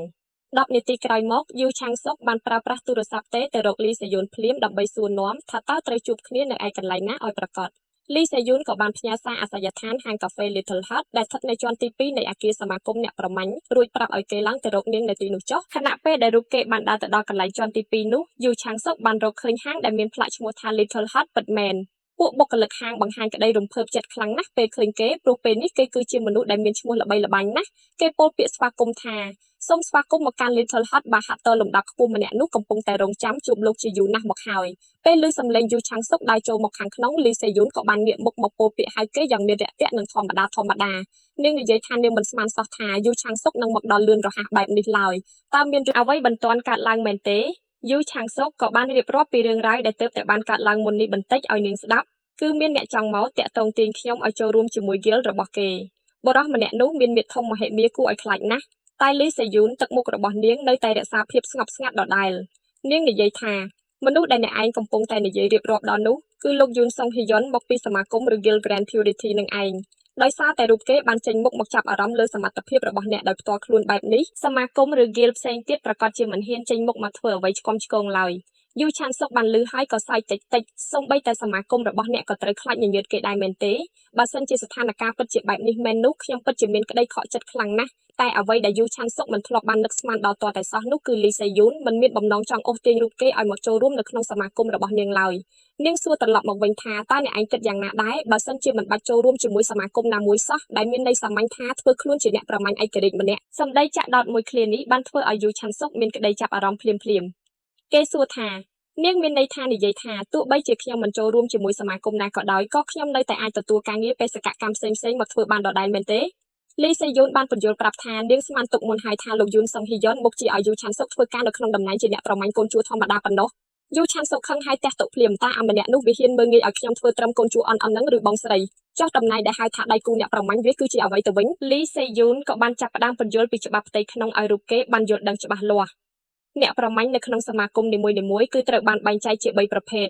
មានកូនជួកម្រិតខ្ពស់និងដៃគូអ្នកប្រមាញ់ពួកកូនជួនិងកម្រិតខ្ពស់គឺត្រូវស្ថិតនៅក្រោមការគ្រប់គ្រងដឹកនាំរបស់ដៃគូអ្នកប្រមាញ់ជានិច្ចចូលគិតសាមញ្ញថាពួកគេគ្រាន់តែជាបុគ្គលិកស៊ីប្រាក់ខែថេរប្រចាំខែចុះចំណែកឯតំណែងដៃគូអ្នកប្រមាញ់វិញគឺទទួលបានជាភាគលាភភាគរយមិនមែនប្រាក់ខែថេរឡើយពួកគេនឹងត្រូវធ្វើការបែងចែកផលចំណេញសុទ្ធដែលទទួលបានពីបេសកកម្មជាមួយគ្នាដែលមានឋានៈដូចជាម្ចាស់ក្រុមហ៊ុនរួមគ្នាអញ្ចឹងឯងប្រព័ន្ធបែបនេះវាស្ដាប់ទៅដូចជាការរៀបចំរចនាសម្ព័ន្ធនៅក្នុងការិយាល័យមេធាវីអញ្ចឹងលីសេយុនក៏បានប្រាប់បន្ថែមទៀតថាមនុស្សជំនាញដែលបានបង្កើតសមាគមអ្នកប្រមាញ់ឡើងមកដំបូងគេកាលនោះពិតជាបានយកគំរូតាមការិយាល័យមេធាវីមែននាងមានជំនឿចិត្តថាយូឆាន់សុកមិនចាំបាច់ត្រូវខាត់ពេលវេលាចាប់ផ្ដើមការងារពីកម្រិតកូនជួអន់រួចចាំខំប្រឹងឡើងតំណែងទៅជាដៃគូអ្នកប្រមាញ់នោះឡើយយូឆាន់សុកស្ដាប់ហើយក៏យល់នៅច្បាស់ដែរឲ្យតែរូបគេមានឈ្មោះល្បីល្បាញហើយបង្កើតបានលទ្ធផលស្នាដៃដ៏អស្ចារ្យគ្រប់គ្រាន់ដើម្បីទាក់ទាញចិត្តនិងបង្ហាញពីសមត្ថភាពពិតបានហើយនោះពួកសមាគមធំនឹងរត់បុកជើងគ្នាមករកគេដោយខ្លួនឯងមិនខានលីសេយុនបង្ហាញក្តីរីករាយខ្លាំងណាស់ដែលបានឮគេវិភាគយល់ន័យបែបនេះនាងឃើញថាការនិយាយសន្ទនាជាមួយយូឆាន់សុកមិនមែនជាការពិបាកសោះឡើយប៉ុន្តែអ្វីដែលធ្វើឲ្យយូឆាន់សុកមានក្តីងឿងឆ្ងល់ខ្លាំងជាងគេនោះគឺហេតុអ្វីបានជានាងចូលចិត្តឲ្យស្ករគ្រាប់មកគេញឹកញាប់ម្លេះតាំងពីចាប់ផ្ដើមអង្គុយចុះមកសន្ទនានេះនាងបានហុចញាត់វាឲ្យគេបាន2ដងរួចទៅហើយគេពោលបន្តថាតែពេលនេះខ្ញុំគ្មានទំនាក់ទំនងឬធនធានផ្ទៃក្នុងអ្វីទាំងអស់ចុះឲ្យខ្ញុំទៅរកការងារបេសកកម្មល្អៗធ្វើដោយរបៀបណាទៅវាពិតជាមានការពិបាកខ្លាំងណាស់បងស្រីលីសេយុនប្រាប់ភ្លាមថារឿងនឹងមិនមែនជាបញ្ហាធំដុំឡើយនាងអាចជួយជ្រោមជ្រែងគេបានហើយធានាថាមិនគិតប្រាក់កម្រៃជើងសារអ្វីទាំងអស់ទៀតផងយូឆាន់សុកស្ដាប់ហើយកាន់តែមិនជឿខ្ញុំដាច់ខាតមិនជឿថានឹងមានរឿងល្អៗដែលបានមកដោយឥតគិតថ្លៃបែបនេះឡើយហេតុអ្វីបានជាអ្នកចង់មកជួយជ្រោមជ្រែងខ្ញុំដល់ថ្នាក់នេះទៅវិញលីសេយុនញញឹមតិចរួចលូកដៃចូលទៅក្នុងកាបូបឯកសារប្រចាំការរបស់នាងថាថ្ងៃក្រោយនៅពេលដែលអ្នកមានឈ្មោះល្បីល្បាញហើយពួកសមាគមធំដណ្ដើមគ្នាចង់បានខ្លួនអ្នកនោះខ្ញុំគ្រាន់តែសង្ឃឹមថាអ្នកនឹងនៅចាំថាកាលពីមុនធ្លាប់មានមនុស្សស្រីម្នាក់ធ្លាប់ចេញមកជួយជ្រោមជ្រែងអ្នកប៉ុណ្ណោះចាត់ទុកថាធ្វើបែបនេះដើម្បីសងគុណខ្ញុំទៅចោះពេលកំពុងនិយាយនាងក៏បានរុញថង់ឯកសារមួយថង់មកចំពីមុខរបស់យូឆាន់សុកនាងពោលថាតើចង់បើកមើលព័ត៌មានបន្តិចទេចំណែករឿងព្រមធ្វើឬមិនធ្វើវាគឺជារឿងរបស់អ្នកផ្ទាល់ឡើយខ្ញុំមិនសំដៅការងារតែមួយគត់នេះឯងយូឆាន់សុកបានបើកថង់ឯកសារនោះមើលឃើញថាវាជាបេសកកម្មចាស់មួយចេញពីសាលាក្រុងអ៊ីនឆុនកាលពី2ឆ្នាំមុនម្លេះការបិទច្រកបំបីវិមាត្រនៅឯកោះជាដុងកាណោះបានទទួលបរាជ័យបណ្ដាលឲ្យមានតំបន់ច្រេះពុកផុយយ៉ាងធំមួយក៏កើតឡើងនៅទីនោះដំបូងឡើយគេស្មានថាខ្លួនត្រូវគេជួលឲ្យទៅបិទច្រកបំបីវិមាត្រដ៏ធំនោះតែខ្លឹមសារពិតប្រាកដគឺគ្រាន់តែឲ្យទៅធ្វើការល្បាតនៅជុំវិញកោះជាដុងប៉ុណ្ណោះដើម្បីពិនិត្យមើលថាតើមានស្នាមច្រេះថ្មីកើតឡើងបន្ថែមទៀតដែរឬទេហើយការបើបានរកឃើញគឺត្រូវតែកម្ចាត់វាចោលភ្លាមបេសកកម្មល្បាតកោះនេះត្រូវចាប់ផ្ដើមធ្វើនៅក្នុងរយៈពេល1ខែបន្ទាប់នាងបានផ្ដល់ប្រាក់កក់កិច្ចសន្យាមុនចំនួន5លានវ៉ុនហើយនឹងបន្ថែមប្រាក់រង្វាន់ចំនួន15លានវ៉ុនទៀតភ្លាមបើសិនជាការងារទទួលបានជោគជ័យយូឆាន់សុកបានពិនិត្យមើលរួចក៏បោះឯកសារនោះចោលទៅលើតុវិញ គេនិយាយថាការងារប្រភេទនេះវាមានគ្រោះថ្នាក់ដល់ជីវិតខ្លាំងណាស់តែប្រាក់ចំណូលដែលទទួលបានវិញគឺមើលទៅមិនច្រើនសមរម្យទាល់តែសោះផ្ទុយទៅវិញកែវភ្នែករបស់លីសេយូនបានបង្ហាញភាពភ្លឺថ្លារួចតបថាបើអ្នកឯងគិតថាមិនទាន់សមរម្យចូលខំប្រឹងពង្រឹងសមត្ថភាពខ្លួនឯងនិងបង្កើតឈ្មោះល្បីល្បាញឲ្យបានច្រើនទៅដល់ពេលនោះទោះបីជាហោប៉ៅរបស់អ្នកពេញតាន់ទៅហើយក្តីក៏លុយកាក់រាប់មិនអស់នឹងនៅតែបន្តហូរចូលមកជានិច្ចដែរពេលនេះនាងគ្រាន់តែចង់បានពាក្យចម្លើយតបច្បាស់លាស់មួយគត់ពីយូឆានសុកគឺទទួលយកឬមួយក៏បដិសេធយូឆានសុកដកដង្ហើមធំរួចនិយាយយឺតៗបើអ្នកឯងនិយាយបែបនេះទៅហើយខ្ញុំនឹងយល់ព្រមទទួលយកការងារនេះចុះព្រោះខ្ញុំជាមនុស្សចូលចិត្តការប្រឈមមុខនឹងដែនកំណត់ស្រាប់ហើយ30នាទីក្រោយមកមានរថយន្តស៊េរីទំនើប2គ្រឿងកំពុងតែបើកបរយ៉ាងលឿនស្លេវនៅលើផ្លូវ highway ហើយលីសេយូនកំពុងតែកាន់ទូរស័ព្ទនិយាយសន្ទនាជាមួយបុរសអាត់កំបាំងម្នាក់នាងបានធ្វើការណែនាំពីប្រវត្តិរបស់យូឆាន់សុកថាជាជនស៊ីវិលធម្មតាម្នាក់ដែលទើបតែបានឆ្លងកាត់ការប្រកួតវាយតម្លៃដោយដៃទទេមិនព្រមប្រើប្រាស់អាវុធឈើឡើយភាគីបុរសដែលនៅខាងម្ខាងទៀតបានផ្ដល់ការវាយតម្លៃថាគ្រាន់តែជាកម្រិតសមរម្យលីសេយូនបានលឺហើយក៏ផ្ទុះសំណាយសើចខ្លាំងៗភ្លាមការវាយតម្លៃរបស់លោកអ្នកពិតជាមិនត្រឹមត្រូវទាល់តែសោះព្រោះក្មេងម្នាក់នេះមានសមត្ថភាពអាចប្រយុទ្ធតទល់ជាមួយខ្ញុំបានពេញ4ម៉ោងឯណោះអ្នកដែលនៅម្ខាងទៀតស្ដាប់ឮហើយបង្ហាញក្តីមិនជឿសោះឡើយគេសួរទាំងតក់ស្លុតប្រកាសមែនទេមិនមែនព្រោះតែអ្នកឯងបានកាត់បន្ថយធម្មពលប្រយុទ្ធទេឬលីសេយូនបានសើចតបវិញបែបត្រជាក់ស្រេបខ្ញុំគឺជាកំពូលអ្នកប្រមាញ់ជើងចាស់ដែលមានបទពិសោធន៍ប្រយុទ្ធជាង10ឆ្នាំទៅហើយព្រមទាំងជាអ្នកដែលធ្លាប់បានរស់រានមានជីវិតត្រឡប់មកវិញពីឋាននរកវិមាត្រត្របីសាយទៀតផងតាមពិតទៅខ្ញុំគួរតែមានសមត្ថភាពអាចយកឈ្នះកម្ចាត់គេបានយ៉ាងងាយស្រួលបំផុតក្នុងរយៈពេលខ្លីតែខ្ញុំនៅតែត្រូវបង្ខំចិត្តតតាំងប្រយុទ្ធជាមួយគេអស់រយៈពេលជាង4ម៉ោងដដែលមានគំនិតដ៏ចម្លែកមួយបានកើតឡើងនៅក្នុងចិត្តរបស់នាងនាពេលនេះនាងគិតថាទោះបីជាមានឱកាសជ្រើសរើសម្ដងទៀតក្តីក៏នាងប្រហែលជាគ្មានថ្ងៃបានជួបមនុស្សចម្លែកខុសពីធម្មជាតិដូចជាយូឆាន់សុកនេះទៀតឡើយភាគីបរិសុទ្ធសំខាងទៀតនៅតែបង្ហាញក្តីព្រួយបារម្ភពីលទ្ធផលការងារដដែលគេថាតែបេសកកម្មល្បាតកោះនោះវាទាមទារអ្នកប្រមាញ់ដែលមានបទពិសោធន៍ប្រយុទ្ធជាក់ស្ដែងខ្ពស់ណាស់ទោះបីជាគេខ្លាំងពូកែពិតមែនក្តីតែគេអាចសហការធ្វើការងារជាមួយពួកអ្នកប្រមាញ់ជើងចាស់បានល្អដែរឬទេលីសេយុនប្រាប់គេវិញថាកុំឲ្យមានការបារម្ភពីរឿងរ៉ាវអស់ទាំងនេះឡើយព្រោះនាងបានរៀបចំចាត់ចែងអ្នកប្រមាញ់ម្នាក់ដែលមានបទពិសោធន៍គ្រប់គ្រាន់ឲ្យទៅនៅក្បែរចាំជួយសម្រួលយូឆាន់សុករួចជាស្រេចហើយអ្នកនៅម្ខាងទៀតនៅតែសួរដេញដោលទៀតថាចុះបើសិនជាថ្ងៃណាមួយសមត្ថភាពរបស់ក្មេងម្នាក់នោះកើនឡើងដល់កម្រិតដូចជារូបអ្នកលីសេយុនតបវិញដោយសំឡេងត្រជាក់វាប្រហែលជាស្ដាប់ទៅហាក់ដូចជាហួសហេតុបន្តិចហើយតែបើសិនជាយូឆាន់សុកឡើងដល់កម្រិតដូចខ្ញុំពិតមែននោះប្រហែលជាសូម្បីតែលោកថកែធំរបស់ពួកយើងក៏មិនមែនជាគូប្រកួតរបស់គេដែរពេលវេលាបានត្រឡប់ទៅកាលពីរយៈពេល1ខែមុនវិញនៅខណៈពេលដែលយូឆាន់សុកបានធ្វើការកំងទិញទំនិញតាមប្រព័ន្ធអនឡាញអ្នកដឹកជញ្ជូនទំនិញបានដើររអ៊ូរទាំតាមផ្លូវដើរថារបស់នៅក្នុងកញ្ចប់នេះវាមានទម្ងន់ធ្ងន់ហួសហេតុពេកហើយមិនដឹងជាម្ចាស់ផ្ទះគេកំងទិញរបស់ឈួតអីខ្លះទេក្រោយពេលដាក់កញ្ចប់ទំនិញនៅពីមុខទ្វារផ្ទះរួចរាល់ហើយគេក៏បានប្រញាប់ដើរត្រឡប់ទៅដើម្បីដឹកជញ្ជូនទំនិញបន្ទាប់ទៀតភ្លាមក្រោយពេលអ្នកដឹកជញ្ជូនដើរចេញទៅបាត់ផុតយូឆាន់សុកក៏បានបើកទ្វារផ្ទះរួចលើកយកកញ្ចប់ទំនិញដ៏ធំនោះចូលមកខាងក្នុងមិនយូរប៉ុន្មានមានប្រអប់ពណ៌ខ្មៅរាងវែងមួយត្រូវបានដាក់នៅលើតុនេះហើយគឺជាអាវុធប្រយុទ្ធពិតប្រាកដដែលគេបានទិញតាមអនឡាញគេប្រើដៃទាំងពីរធ្វើការបើកសោប្រអប់វែងនោះដោយផ្ទាល់ខ្លួននៅពេលដែលបានឃើញអាវុធប្រយុទ្ធនៅខាងក្នុងភ្លាមកែវភ្នែករបស់គេស្រាប់តែបង្ហាញក្តីភ្ញាក់ផ្អើលនិងពេញចិត្តយ៉ាងខ្លាំងព្រោះការរចនារបស់វាមានលក្ខណៈល្អឥតខ្ចោះគ្មានទាស់ត្រង់ណាឡើយហាក់បីដូចជាគេធ្វើវាឡើងមកសម្រាប់រូបគេផ្ទាល់អញ្ចឹងទោះបីជាពិនិត្យមើលពីជ្រុងណាមួយក៏ដោយអាវុធលំពែងនេះពិតជាត្រូវតាមចិត្តចង់របស់គេបេះបិទយកវាទៅប្រើប្រាស់នៅក្នុងសមរភូមិគឺល្អលើសពីគ្រប់គ្រាន់ទៅទៀតមានដបទឹកតូចពណ៌បៃតងនៅក្នុងប្រអប់ដែរដែលពួកអ្នកប្រមាញ់តែងតែនាំគ្នាហៅថាជាថ្នាំវិញ្ញាណវេទមន្តថ្នាំវិញ្ញាណនេះគឺជាប្រភេទថ្នាំពង្រឹងសមត្ថភាពដែលអ្នកប្រមាញ់ប្រើប្រាស់ក្នុងពេលអាសន្នវាមានផ្ទុកទៅដោយថាមពលវេទមន្តដែលមានកំហាប់ខ្ពស់បំផុតដែលជាវត្ថុដែលអាចជួយសង្គ្រោះជីវិតបាននៅពេលមានអាសន្នគ្រោះថ្នាក់ចំពោះវិធីសាស្ត្រប្រើប្រាស់ថាមពលវេទមន្តរបស់មនុស្សធម្មតានៅលើផែនដីគឺមានលក្ខណៈដូចជាការដងទឹកចេញពីម៉ាស៊ីនទឹកអញ្ចឹងគឺពួកគេត្រូវធ្វើការទាញយកថាមពលធាតុមកពីបរិយាកាសជុំវិញរួចយកមកស្តុកទុកនៅក្នុងរាងកាយសិនទើបអាចធ្វើការបញ្ចេញវាទៅក្រៅបាននៅពេលដែលត្រូវការប្រើប្រាស់ចំណែកឯឥទ្ធិពលរបស់ថ្នាំវិញ្ញាណវិញគឺវាជួយឲ្យពួកអ្នកប្រមាញ់អាចធ្វើជំហានស្តុកថាមពលនោះបាននៅក្នុងរយៈពេលដ៏ខ្លីបំផុត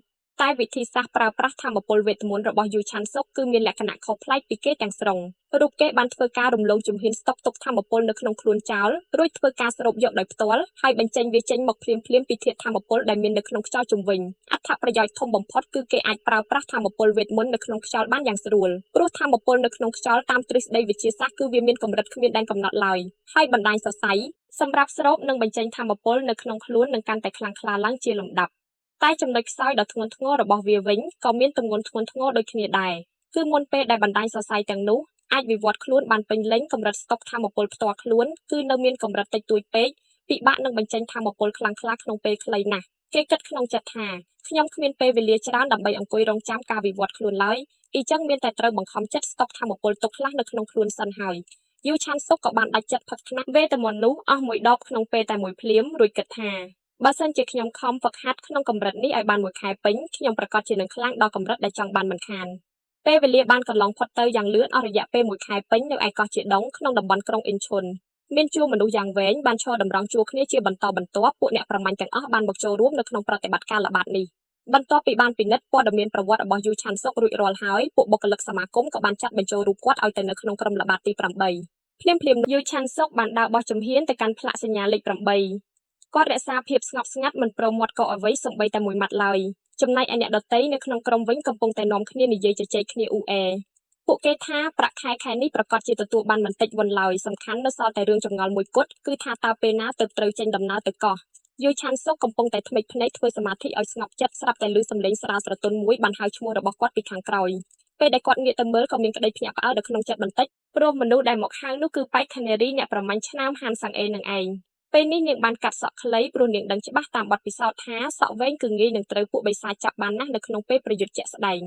ហានសាំងអេដែលចូលមករកយូឆាន់សុកព្រោះនាងមានបំណងចង់មកសុំសហការជាមួយគាត់នៅក្នុងបេសកកម្មល្បាតលើកនេះយូឆាន់សុកក៏សួរទៅកាន់នាងវិញដោយនាងឆ្ងល់ថាមនុស្សនៅទីនេះមានច្រើនណាស់ហេតុអ្វីបានជានាងត្រូវមកជ្រើសរើសរកខ្ញុំធ្វើអីហានសាំងអេបានឆ្លើយតបទៅកាន់គាត់ត្រង់ថាព្រោះតែរូបអ្នកមានសមត្ថភាពខ្លាំងពូកែគ្រប់គ្រាន់នៅក្នុងគណៈពេលសហការគ្នានេះនាងមានបំណងចង់មកសិក្សារៀនសូត្រពីវិធីសាស្ត្រប្រយុទ្ធជាក់ស្ដែងរបស់គាត់យូឆាន់សុកស្ដាប់ហើយមិនដឹងជានិយាយអ្វីតបវិញឡើយបានត្រឹមតែគិតក្នុងចិត្តថានេះជាបន្ទុកថ្មីមួយទៀតហើយដែលប្រហែលជាមានការពិបាកនឹងរុះរើជំរុះចោលចេញឲ្យផុតក្នុងរយៈពេលដ៏ខ្លីនេះណាស់គេថាបើចង់តាមមកក៏តាមមកចុះតែខ្ញុំមានលក្ខខណ្ឌចម្បងមួយគឺនាងដាច់ខាតត្រូវតែដើរផ្លាស់ទីឲ្យទាន់ល្បឿនលឿនរបស់ខ្ញុំពេលនោះឯងបុគ្គលិកម្នាក់របស់សមាគមក៏បានដើរមកនិយាយកាត់ចង្វាក់សន្ទនារបស់ពួកគេថាសមាជិកក្រុមទី8ពេលនេះបានមកជួបជុំគ្នាគ្រប់ចំនួនអស់ហើយសូមអញ្ជើញចាប់ផ្ដើមស្ដាប់សេចក្តីសង្ខេបពីបេសកកម្មដោយសារមានសមាជិកខ្លះទើបតែបានមកចូលរួមបេសកកម្មជាលើកដំបូងដូច្នេះខ្ញុំនឹងសូមពន្យល់ពីពាក្យបច្ចេកទេសបន្តិចចំពោះអ្នកដែលមានបទពិសោធន៍ហើយសូមមេត្តាអត់ធ្មត់រងចាំបន្តិចចុះស្នាមព្រះវិមាត្រគឺត្រូវបានបែងចែកជាកម្រិត1កម្រិត2កម្រិត3និងប្រភេទដែលមិនទាន់អាចកំណត់កម្រិតថាមពលបានច្បាស់លាស់កាលណាស្អិតកាន់តែជិតកម្រិត1គឺមានន័យថាវាមានគ្រោះថ្នាក់ខ្លាំងបំផុតឯស្នាមព្រះដែលលេចឡើង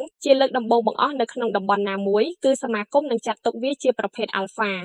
នាពេលបច្ចុប្បន្ននេះស្នាមព្រះ Alpha នៅឯកោះជាដងគឺស្ថិតនៅចំកន្លែងអគារព្រះវិហារចាស់នាភាគខាងជើងកោះទោះបីជាពេលនេះវានៅមិនទាន់កំណត់កម្រិតក្តីតែដោយសារតែវាអាចនឹងវិវត្តខ្លួនខ្លាំងឡើងគ្រប់ពេលវេលាទាំងអស់ពួកយើងដាច់ខាតមិនណែនាំឲ្យអ្នករាល់គ្នាដើរទៅជិតទីនោះឡើយចំណែកឯបេសកកម្មពិតប្រាកដរបស់អ្នកគឺត្រូវធ្វើការល្បាតនៅជុំវិញតំបន់យុគនារីនិងតំបន់ជាដងម៉ាយ៉ាន់ដើម្បីស្វែងរកមើលក្រែងលោមានស្នាមព្រះថ្មីលេចឡើងបន្ថែមរួចធ្វើការកម្ចាត់ពួកបិសាចចម្លែកទាំងនោះចោលឲ្យអស់ស្រាប់តែមានសមាជិកជើងចាស់ម្នាក់បាននិយាយចេញមុខតវ៉ាភ្លាមគេថាឲ្យពួកអ្នកថ្មីថ្មោងគ្មានបទពិសោធន៍ទៅធ្វើបេសកកម្មសម្អាតបិសាចនឹងឬតើនេះមិនមែនជាការចាត់ចែងការងារដ៏ខុសឆ្គងធំធេងទេឬអ្វីបុគ្គលិកសមាគមមិនបានធ្វើការឆ្លើយតបអ្វីនឹងការតវ៉ានោះឡើយហើយគ្រាន់តែលើកដៃធ្វើសញ្ញាដឹកនាំពួកគេឲ្យដើរទៅខាងមុខបន្តទៀតយូឆាន់សុកបានឮពួកអ្នកប្រមាញ់និយាយគ្នាថាទីនេះមានបរិយាកាសគួរឲ្យខ្លាចនឹងគ្រោះថ្នាក់ខ្លាំងណាស់ទោះបីជានៅឈរឆ្ងាយពីច្រកវិមាត្រក្តីក៏អាចមានអារម្មណ៍ញញឹមពីភាពត្រជាក់ស្រេបដ៏ឆ្អឹងខ្នងដែរហាក់បីដូចជាឈាមនៅក្នុងខ្លួនអាចកក់បានអញ្ចឹងគាត់គិតក្នុងចិត្តថាពួកគេច្បាស់ជានិយាយបំផ្លើសហួសហេតុពេកហើយនៅខណៈពេលនោះឯងហានសាំងអេបានលូកដៃមកប៉ះលើត្រង់ភ្លៅរបស់យូឆាន់សុកស្រាលដោយប្រើប្រាស់ខ្នងដាវប្រយុទ្ធរបស់នាងដើម្បីធ្វើជាសញ្ញាប្រាប់ឲ្យប្រញាប់បោះជំហានទៅខាងមុខព្រោះបេសកកម្មបានចាប់ផ្ដើមហើយពួកបុគ្គលិកបាននិយាយរំលឹកពួកគេយ៉ាងម៉ឺងម៉ាត់ថារាល់គ្រប់ស្ថានភាពទាំងអស់នៅលើកោះគឺនឹងត្រូវធ្វើការរាយការណ៍ផ្ទាល់ទៅកាន់បន្ទប់ត្រួតពិនិត្យការងារដែលស្ថិតនៅក្រៅកោះបើសិនជាត្រូវការជំនួយបន្ទាន់សូមប្រញាប់តាក់ទងមកភ្លាមពួកអ្នកប្រមាញ់ទាំងអស់សូមជូនពរឲ្យទទួលបានសំណាងល្អគ្រប់គ្នាបន្ទាប់ពីបានធ្វើដំណើរមកដល់តំបន់គោលដៅហើយសមាជិកក្រុមល្បាតនេះក៏បានចាប់ផ្ដើមប្រជុំគ្នាដើម្បីរៀបចំផែនការងារគឺធ្វើការស្ទង់មតិរុករកពីតំបន់ឲ្យបានសម្រេចនៅក្នុងរយៈពេល1សប្តាហ៍យូឆាន់សុកបាននិយាយសម្ដីកាត់ពួកគេភ្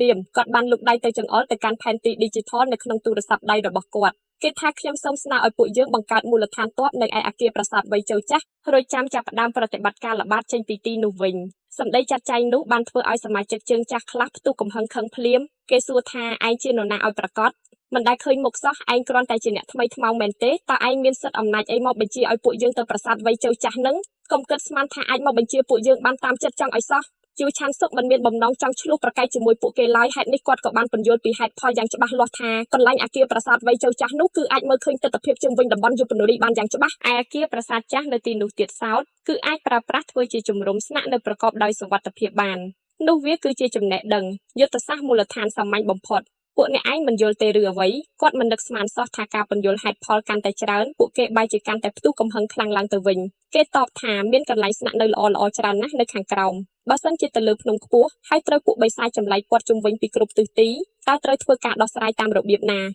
យូឆាន់សុកបានឆ្លើយតបទៅកាន់ពួកគេវិញយ៉ាងត្រជាក់ស្រេបថាពួកយើងមកទីនេះមិនមែនមកធ្វើសង្គ្រាមតទល់នឹងកងទ័ពមនុស្សរាប់ពាន់នាក់ឯណាតើពួកបិសាចវាអាចមានប្រព័ន្ធយុទ្ធសាស្ត្រមកព័ទ្ធជុំវិញពួកយើងដោយរបៀបណាទៅកើតតែសម្ដីពន្យល់បែបឌឺដងរបស់គាត់បានធ្វើឲ្យពួកអ្នកប្រមាញ់ដទៃកាន់តែមានចរិតឆេវឆាវខ្លាំងឡើងគេប្រកាសថាទោះជាយ៉ាងណាក៏ដោយពួកយើងដាច់ខាតមិនស្ដាប់បង្គាប់តាមការចាត់ចែងរបស់អ្នកប្រមាញ់ដែលគ្មានបទពិសោធន៍ប្រយុទ្ធដូចជាអ្នកឯងឡើយរឿងរ៉ាវនេះបានបញ្ជាក់ឲ្យយូឆាន់សុកដឹងច្បាស់ថាទោះជាដូរដល់ពិភពលោកណាក៏ដោយក៏គង់តែមានមនុស្សប្រភេទដែលមិនព្រមប្រើប្រាស់ហេតុផលត្រឹមត្រូវមកនិយាយគ្នាអញ្ចឹងឯងទីបំផុតទៅការឆ្លោះប្រកែកគ្នាបានបង្កើតជាលទ្ធផលចុងក្រោយមួយគឺការដើរបែកក្រុមគ្នាជាពីរកាត់ផ្ដាច់ពួកគេបានជ្រើសរើសទៅតាមផ្លូវរបស់ពួកគេរៀងៗខ្លួនចំណែកឯក្រុមតូចរបស់យូឆាន់សុកវិញក៏បានធ្វើដំណើរទៅតាមផ្លូវភ្នំរបស់ខ្លួនដែរយូឆាន់សុកដំបូងគិតស្មានថាមានតែហានសាំងអេម្នាក់គត់ដែលព្រមដើរតាមរូបគាត់តែស្រាប់តែមានមនុស្សទី3ម្នាក់ទៀតចូលរួមមកជាមួយដែរគាត់បានងាកទៅសម្លឹងមើលបរិសដែលកំពុងតែដើរនៅក្បែរនោះពីចុងភ្នែកថាមពលធាតុវេទមន្តរបស់បរិសម្នាក់នោះហាក់បីដូចជាមានភាពខ្លាំងក្លាជាងហានសាំងអេឆ្ងាយណាស់យូឆាន់សុកចាំបានតាមប្រវត្តិថាឈ្មោះរបស់គាត់គឺលោកគីមមីនជេហើយគាត់ចង់ដឹងខ្លាំងណាស់ថាហេតុអ្វីបានជាបរិសម្នាក់នោះព្រមមកដើរតាមក្រុមខ្លួនតែក្រោយពីបានឮហេតុផលពិតគាត់ក៏ទប់សំណាច់សើចឡើងមកមិនបានឡើយបរិសនោះថាមើលទៅអ្នកទាំងពីរអ្នកនេះដូចជាទើបតែបានមកចូលរួមបេសកកម្មជាក់ស្ដែងជាលើកដំបូងមែនទេបើសិនជាទុកឲ្យអ្នកថ្មីពីរអ្នកមកធ្វើការងារល្បាតតែឯងបែបនេះគឺមុខជាអាចនឹងងាយជួបគ្រោះថ្នាក់ដល់ជីវិតណាស់ទើបខ្ញុំសម្រេចចិត្តមកជួយតាមដាននិងការពារពីក្រោយសម្ដីនេះធ្វើឲ្យយូឆាន់សុកមានអារម្មណ៍កក់ក្ដៅក្នុងចិត្តថាយ៉ាងហោចណាស់ក៏នៅមានមនុស្សម្នាក់ដែលមានចិត្តត្រឹមត្រូវត្រង់ត្រាប់និងអាចទុកចិត្តបាននៅក្នុងក្រុមនេះដែរនៅខណៈពេលនោះយូឆាន់សុកសម្លឹងមើលទៅខាងមុខផ្លូវគាត់បានដឹងខ្លួនមុនគេតាមរយៈញៀនរួចជាស្រេចហើយថាមានអ្វីម្យ៉ាងមិនប្រក្រតីកំពុងតែកើតឡើងគាត់បានឈប់បោះជំហានដើរភ្លាមៗតែម្ដងហើយក្រោមការសម្លឹងមើលមកដោយក្តីងឿងឆ្ងល់របស់ពួកគេទាំងពីរនាក់គាត់ក៏បានលើកដៃឡើងធ្វើជាសញ្ញាប្រាប់ឲ្យប្រញាប់ឈប់ដើរភ្លាមយូឆាន់សុកធ្វើសញ្ញាដៃឲ្យរក្សាភាពស្ងៀមស្ងាត់ដាច់ខាតមិនឲ្យអ្នកណាម្នាក់ធ្វើឲ្យមានសម្លេងសូម្បីតែបន្តិចឡើយគាត់ថាគាត់នឹងទៅលបមើលពីខាងមកខាងទៀតសិនគីមមីនជេក៏បានលបដើរទៅអើតមើលតាមយ៉ាងស្ងៀមស្ងាត់បំផុតហើយនៅវិនាទីបន្ទាប់មកគាត់បានឃើញសត្វចម្លែករាប់សិបក្បាលកំពុងតែរត់ឆ្លងកាត់នៅក្នុងព្រៃជ្រៅគាត់ធ្វើការប៉ាន់ស្មានថាមានចំនួនយ៉ាងតិចណាស់ក៏50ក្បាលដែរហើយក៏បានប្រញាប់ស្នើឲ្យក្រុមប្រញាប់ផ្លាស់ប្ដូរផ្លូវគេចវេះចេញភ្លាមតែយូឆាន់សុកបានលើកដៃឡើងធ្វើសញ្ញាហាមឃាត់ភ្លាមគេថាកុំទាន់អានមានក្តីភ័យស្លន់ស្លោអីតែជំនាញពិសេសធាតុពិតប្រាកដរបស់អ្នកជានរណាឲ្យប្រាកដតែគីមមីនជេឈរថ្មឹងមិនទាន់បានឆ្លើយតបឡើយព្រោះគេគិតទាំងតក់ស្លុតថាអ្នកឯងកុំប្រាប់ខ្ញុំណាថាមានបំណងចង់ទៅវាយប្រយុទ្ធតទល់ជាមួយពួកវាទាំងអស់នោះខណៈនោះក្រសែភ្នែករបស់យូឆាន់សុកបានប្រែជាមានភាពតឹងរឹងខ្លាំងណាស់គេថាតើវាមិនមែនជាកាតព្វកិច្ចចម្បងរបស់អ្នកប្រមាញ់ទេឬអ្វីនៅក្នុងការកម្ចាត់ពួកសត្វចម្លែកអស់ទាំងនេះខ្ញុំសូមសួរម្ដងទៀតឲ្យច្បាស់តើជំនាញពិសេសធាតុពិតប្រាកដរបស់អ្នកវាគឺជាអ្វីឲ្យប្រាកដក្រោយពីការដេញដោលសួរនាំរួចមកយូឆាន់សុកក៏បានដឹងច្បាស់ថាថាមពលធាតុរបស់គីមមីនជេគឺប្រភេទធាតុភ្លើងនិងមានចំណុចខ្លាំងពិសេសខាងក្បាច់បង្កើតបាល់ភ្លើងកំទេចបំផ្លាញគេថាល្អណាស់ចូលចាំមើលសញ្ញាដៃខ្ញុំឲ្យច្បាស់រួចសំបាញ់វាយសម្រុកចូលទៅចំចំណុចកណ្ដាលហ្វូងរបស់ពួកវាជានិមិត្តមុនគេបង្អស់គីមមីនជេបានលើផែនការនេះហើយបានត្រឹមតែឈរចាំស្ដាប់សញ្ញាបញ្ជារួចត្រៀមខ្លួនវាយលុកចំកណ្ដាលហ្វូងបិសាចគីមមីនជេឈរស្រឡាំងកាំងទាំងមិននឹកស្មានសោះថាយូឆាងសុកនឹងមានការសម្រេចចិត្តវាយលុកឆ្មក់ភ្លាមលឿនដល់ថ្នាក់បែបនេះខួរក្បាលរបស់គេគឺតាមមិនទាន់ល្បឿនយុទ្ធសាស្ត្រនេះទេមិនទាន់ទាំងបានគិតពិចារណាឲ្យបានគ្រប់ជ្រុងជ្រោយផងគេក៏ស្រាប់តែឮសូហានសាំងអេនិយាយសួរឡើងថាបើឲ្យរៀមច្បងមីនជេរ៉ាប់រងការវាយប្រហារបើកឆាកហើយចុះចំណែករូបខ្ញុំវិញតើត្រូវឲ្យធ្វើសកម្មភាពអ្វីដែរគីងមីនជេព្យាយាមនិយាយខាត់ខាំងពួកយើងមានគ្នាត្រឹមតែ3នាក់ប៉ុណ្ណោះតែត្រូវទៅតទល់នឹងពួកវាដល់ទៅ50ក្បាលវាពិតជាមានគ្រោះថ្នាក់ប្រថុយប្រឋានពេកហើយនេះវាជាបេសកកម្មជាក់ស្ដែងដំបូងរបស់ពួកអ្នកឯងមែនទេខណៈពេលដែលពួកយើងនៅតែអាចធ្វើការតាក់ទងជាមួយក្រុមធំផ្សេងទៀតបាននៅឡើយសូមប្រញាប់ដកថយទៅជួបជុំគ្នាជាមុនសិនទៅល្អជាងតែយូឆាងសុកបានតបវិញយ៉ាងម៉ឺងម៉ាត់ថាពួកក្រុមផ្សេងទៀតបើទោះជាព្រមមកជួយក៏ដាច់ខាតមិនទាន់ពេលវេលាឡើយហើយម្យ៉ាងទៀតផ្លូវដើរល្បាតរបស់ពួកគេគឺមានលក្ខណៈខុសប្លែកគ្នាឆ្ងាយណាស់ព្រោះក្រុមពួកយើងគឺដើរចេញមកពីខាងវិហារវៃឈូចាស់លើភ្នំចំណែកឯពួកអ្នកប្រមាញ់ឯទៀតនោះគឺកំពុងតែស្ថិតនៅឯតាមឆ្នេរសមុទ្រខាងក្រោមដើម្បីរុករកច្រកបំបែកវិមាត្រមួយផ្សេងទៀតឯណោះការប្រើប្រាស់វិទ្យុតាក់ទងដោយប្រថុយប្រឋាននៅក្នុងតំបន់បិសាចបែបនេះគឺមិនមែនជារឿងល្អទាល់តែសោះព្រោះអ្នកមិនអាចដឹងមុនឡើយថាអ្នក ដែលបានឮសំឡេងតាក់ទងនោះគេនឹងព្រមធ្វើដំណើរមកជួយសង្គ្រោះយើងពិតប្រាកដឬក៏អត់ហើយពួកយើងក៏មិនអាចធ្វើការធានាបានដែរថាពួកសត្វចម្លែកទាំងនោះវានឹងមិនរត់គេចខ្លួនឬមួយក៏បដូរទិសដៅទៅវាយប្រហារពួកអ្នកប្រមាញ់ក្រុមផ្សេងទៀតនោះឡើយនៅពេលដែលលោកគីមមីនជេស្ងប់ចិត្តល្អហើយសាកល្បងគិតពិចារណាមើលទៅគេទើបតែដឹងខ្លួនច្បាស់ថាសម្ដីរបស់ប្អូនប្រុសយូឆាងសុកគឺពិតជាមានហេតុផលត្រឹមត្រូវមែនព្រោះទោះបីជាមានអ្នកប្រមាញ់ក្រុមផ្សេងនៅជិតទីនេះក្តីក៏ពួកគេដាច់ខាតមិនប្រកាសថានឹងព្រមមកជួយសង្គ្រោះពួកយើងឡើយដោយសារតែចំនួនឆ្លោះប្រកែកគ្នាយ៉ាងខ្លាំងមុនពេលដើរបែកផ្លូវគ្នាអំបញ្ញមិញនេះដែលមានន័យថាគឺមានតែពួកយើងទាំង3នាក់នេះគត់ដែលត្រូវតែចេញមុខដោះស្រាយវាឲ្យបាននៅក្នុងស្ថានភាពដ៏លំបាកចង្អៀតចង្អល់បែបនេះដូច្នេះពួកយើងត្រូវតែរួមដៃគ្នាធ្វើការវាយលុកឆ្មក់ដោយការបង្កក្តីភ្ញាក់ផ្អើលដល់ពួកវាភ្លាមក្បាច់បាល់ភ្លើងកំទេចបំផ្លាញរបស់នាយគឺមានសារៈសំខាន់ខ្លាំងណាស់យូឆាងសុកមិនព្រមនិយាយស្ដីរៀបរាប់ច្រើនឡើយតែបានពន្យល់ពីផែនការយុទ្ធសាស្ត្រប្រយុទ្ធយ៉ាងច្បាស់លាស់ថាលោកគីមមីនជេត្រូវបោះបាល់ភ្លើងសម្រុកទៅចំចំណុចកណ្ដាលហ្វូងចំណែករូបខ្ញុំនឹងរត់ទៅបិទផ្លូវរត់គេចទាំងសងខាងមិនឲ្យពួកវាមានឱកាសរត់រួចខ្លួនឡើយឯប្អូនស្រីហានសាំងអេគឺត្រូវទទួលភារកិច្ចបិទគូតដើម្បីការពារផ្នែកខាងក្រោយកុំឲ្យមានការលបឆ្មក់លោកគីមមីនជេស្ដាប់ហើយមានអារម្មណ៍ញាប់ញ័រក្នុងចិត្តខ្លាំងណាស់ព្រោះក្បួនយុទ្ធសាស្ត្រប្រយុទ្ធមានលក្ខណៈលម្អិតរហូតដល់ធ្វើឲ្យគេគិតសង្ស័យក្នុងចិត្តថាយូឆាងសុកហាក់បីដូចជាបានមើលឃើញទស្សនវិជ្ជានៃការប្រយុទ្ធមួយនេះទុកជាមុនរួចជាស្រេចអញ្ចឹងរឹកពីរបស់គេគឺដូចជាមេបញ្ជាការកងទ័ពកំពូលដែលធ្លាប់បានឆ្លងកាត់ការប្រយុទ្ធរាប់មិនអស់នៅលើសមរភូមិមរណៈតើគេពិតជានរណាឲ្យប្រកាសពួកគេបានរួមគ្នាឈររងចាំយ៉ាងស្ងប់ស្ងាត់រហូតដល់ពួកសត្វចម្លែកដើរមកប្រមូលផ្ដុំគ្នាណែនល្អហើយនៅខណៈពេលនោះឯងគីមមីនជេក៏បានបញ្ចេញក្បាច់បាល់ភ្លើងដ៏ធំមួយបំភ្លាយចេញទៅភ្លាមៗក្នុងល្បឿនត្រឹមតែមួយប៉ព្រិចភ្នែកប៉ុណ្ណោះមុនពេលដែលពួកវាដឹងខ្លួនទាន់អណ្ដាតភ្លើងដ៏ធំមហិមាបានវាយលុកសម្រុកចូលទៅចំកណ្ដាលជួរហ្វូងរបស់ពួកវាកម្លាំងបាល់ភ្លើងនោះគឺខ្លាំងក្លាណាស់បានដុតបំផ្លាញពួកវាឲ្យទៅជាផេះផង់ភ្លាមៗមួយរំពេចតែដោយសារតែក្បាច់បាល់ភ្លើងត្រូវការពេលវេលាដើម្បីប្រមូលថាមពលធាតុឡើងវិញយូឆាងសុកក៏បានស្ទុះរត់ទៅខាងមុខយ៉ាងលឿនដើម្បីរារាំងនៅពីមុខជួរវាយលុករបស់ពួកវាខណៈនោះគីមមីនជេបានផ្គុំដៃទាំងពីរនៅត្រង់ថ្ងាសដើម្បីខំប្រមូលផ្ដុំថាមពលធាតុភ្លើងបន្តទៀតឯយូឆាងសុកក៏បានចាប់ផ្ដើមវាយសម្រុកដែរចលនារបស់គេមានភាពរហ័សរហួនដូចជាស្រមោលអញ្ចឹងកៅភ្នែករបស់គេពោពេញទៅដោយភាពសាហាវឃោរឃៅនិងគ្មានក្តីប្រណីឡើយព្រោះនៅក្នុងខណៈពេលនេះរឿងដែលសំខាន់បំផុតគឺត្រូវតែទប់ទល់ហ្វូងពួកសត្វចម្លែកកុំឲ្យរុលទៅមុខបានរហូតទាល់តែបាល់ភ្លើងជុំបន្ទាប់របស់គីមមីនជេរួចរាល់ជាស្រេចដោយសារការវាយលុកដ៏ខ្លាំងគេអាចវាយកំទេចពួកសត្វចម្លែកឲ្យស្លាប់ជាច្រើនក្បាលជាប់ៗគ្នាដើម្បីឲ្យការងារមានប្រសិទ្ធភាពខ្ពស់បំផុតការបែងចែកភារកិច្ចប្រយុទ្ធរបស់ពួកគេគឺត្រូវតែមានភាពច្បាស់លាស់ល្អគេត្រូវតែទប់ទល់សត្វចម្លែកកុំឲ្យពួកវាមានឱកាសចូលទៅជិតរាមច្បងគីមមីនជេបានឡើយនៅខណៈពេលនោះមានសត្វចម្លែកសាហាវមួយក្បាលបានស្ទុះរត់លត់សម្ដៅមករកយូឆាងសុកតែគេមិនបានខ្វល់ខ្វាយភ័យខ្លាចឡើយគេបង្វិលដងលំពេងកាត់ខ្យល់យ៉ាងលឿនកាត់ដាច់ក្បាលរបស់វាដួលស្លាប់រាបទៅលើដីភ្លាមគេដាច់ខាតមិនឲ្យពួកវាចូលទៅជិតទីតាំងរបស់លោកគីមមីនជេបានឡើយតែគេដឹងខ្លួនថាបើទោះជាខ្លាំងក៏មិនអាចទប់ទល់ហ្វូងធំបានយូរអង្វែងម្នាក់ឯងដែរទើបត្រូវការកម្លាំងជំនួយបន្ថែមពីប្អូនស្រីហាន់សាំងអេយូឆាងសុកស្រីប្រាប់ភ្លាមថាដល់ពេលវេលារបស់នាងចេញដៃហើយសូមមុខដៃកាត់ខ្យល់បានលន់លឺឡើងឬខ្ទរចូលទៅដល់ក្នុងត្រចៀកហាន់សាំងអេបានកាប់ដាវវាសម្រុកចេញទៅតែមួយដាវប៉ុណ្ណោះគឺអាចសម្លាប់ពួកសត្វហ្គោខ្លាំងសាហាវបានដល់ទៅ3ក្បាលនៅក្នុងពេលតែមួយតែម្ដងហាន់សាំងអេដកដង្ហើមធំរួចស្រែកថាខ្ញុំនឹងទទួលរ៉ាប់រងទប់ផ្លូវរត់គេចខាងនេះឲ្យបងប្រុសឯងចុះពីខណៈពេលនេះតទៅគឺត្រូវពឹងផ្អែកទៅលើសមត្ថភាពរបស់លោកគីមមីនជេហើយពេលនិយាយចប់សេចក្តីភ្លាមបាល់ភ្លើងមួយគ្រាប់ដ៏ធំជាងមុនឆ្ងាយក៏បានផ្ទុះកំទេចបំផ្លាញឡើងព្រោះខណៈនេះគីមមីនជេបានធ្វើការប្រមូលផ្ដុំថាមពលធាតុរួចរាល់ជាស្រេចហើយយូឆាងសុកលើកដៃឡើងធ្វើសញ្ញាហាមឃាត់ខ្លាំងៗថាចាំបន្តិចសិនទុកពេលឲ្យខ្ញុំដកថយខ្លួនចេញសិនសំបាញ់មកបើមិនដូច្នោះទេកម្លាំងផ្ទុះនោះមុខជានឹងត្រូវចម្រោបខ្ញុំវាពិតជាមានការលំបាកគ្រោះថ្នាក់ណាស់ក្រោយពេលដែលយូឆាងសុកដកខ្លួនចេញផុតហើយគីមមីនជេក៏បានបញ្ចេញក្បាច់បាល់ភ្លើងសម្រុកទៅមុខយ៉ាងសាហាវឃោរឃៅដូចជាសត្វព្រៃដេញតាមចំណីអញ្ចឹងផ្លាត់សម្ដៅទៅរកហ្វូងសត្វចម្លែកទាំងនោះភ្លាមជាមួយនឹងសម្លេងផ្ទុះលាន់ឡើងយ៉ាងខ្លាំងកប់ពពកត្រង់ចំណុចកន្លែងដែលយូឆាងសុកធ្លាប់បានឈរនៅកាលពីមួយផ្លេតមុននោះក៏បានផ្ទុះឡើងបែកផ្សែងទ្រលំហើយសំណាងល្អរូបគេបានលោតគេចខ្លួនចេញរួចរាល់មុនពេលផ្ទុះកើតឡើងគេប្រើដៃក្តាប់ដងលំពេងប្រយុទ្ធយ៉ាងណែនល្អហើយស្ទុះទៅវៃសម្រុកម្ដងទៀតពេលកម្លាំងបាល់ភ្លើងធ្លាក់ចុះមានសត្វចម្លែកពីរក្បាលព្យាយាមរត់គេចខ្លួនតែយូឆាងសុកដាច់ខាតមិនបណ្ដោយឲ្យពួកវាមានឱកាសទៅរួចឡើយមួយសន្ទុះដ៏ខ្លីក្រោយមកផ្សែងធូលីដីនៅក្នុងព្រៃជ្រៅក៏បានរសាត់បាត់អស់ឯយូឆាងសុកក៏បានបោះអាវុធលំពេងប្រយុទ្ធដាំទៅក្នុងដីដើម្បីសម្រាកកាយការវាយឆ្មក់លើកនេះគឺទទួលបានលទ្ធផលជោគជ័យខ្លាំងអស្ចារ្យណាស់ពួកសត្វចម្លែកទាំងអស់ត្រូវបានរួមដៃគ្នាសម្រាប់ចោលគ្មានសល់ម្នាក់ឡើយតែទោះជាយ៉ាងណាក៏ដោយពួកគេទាំង3នាក់ក៏មានអារម្មណ៍អស់កម្លាំងកាយខ្លាំងណាស់ដែ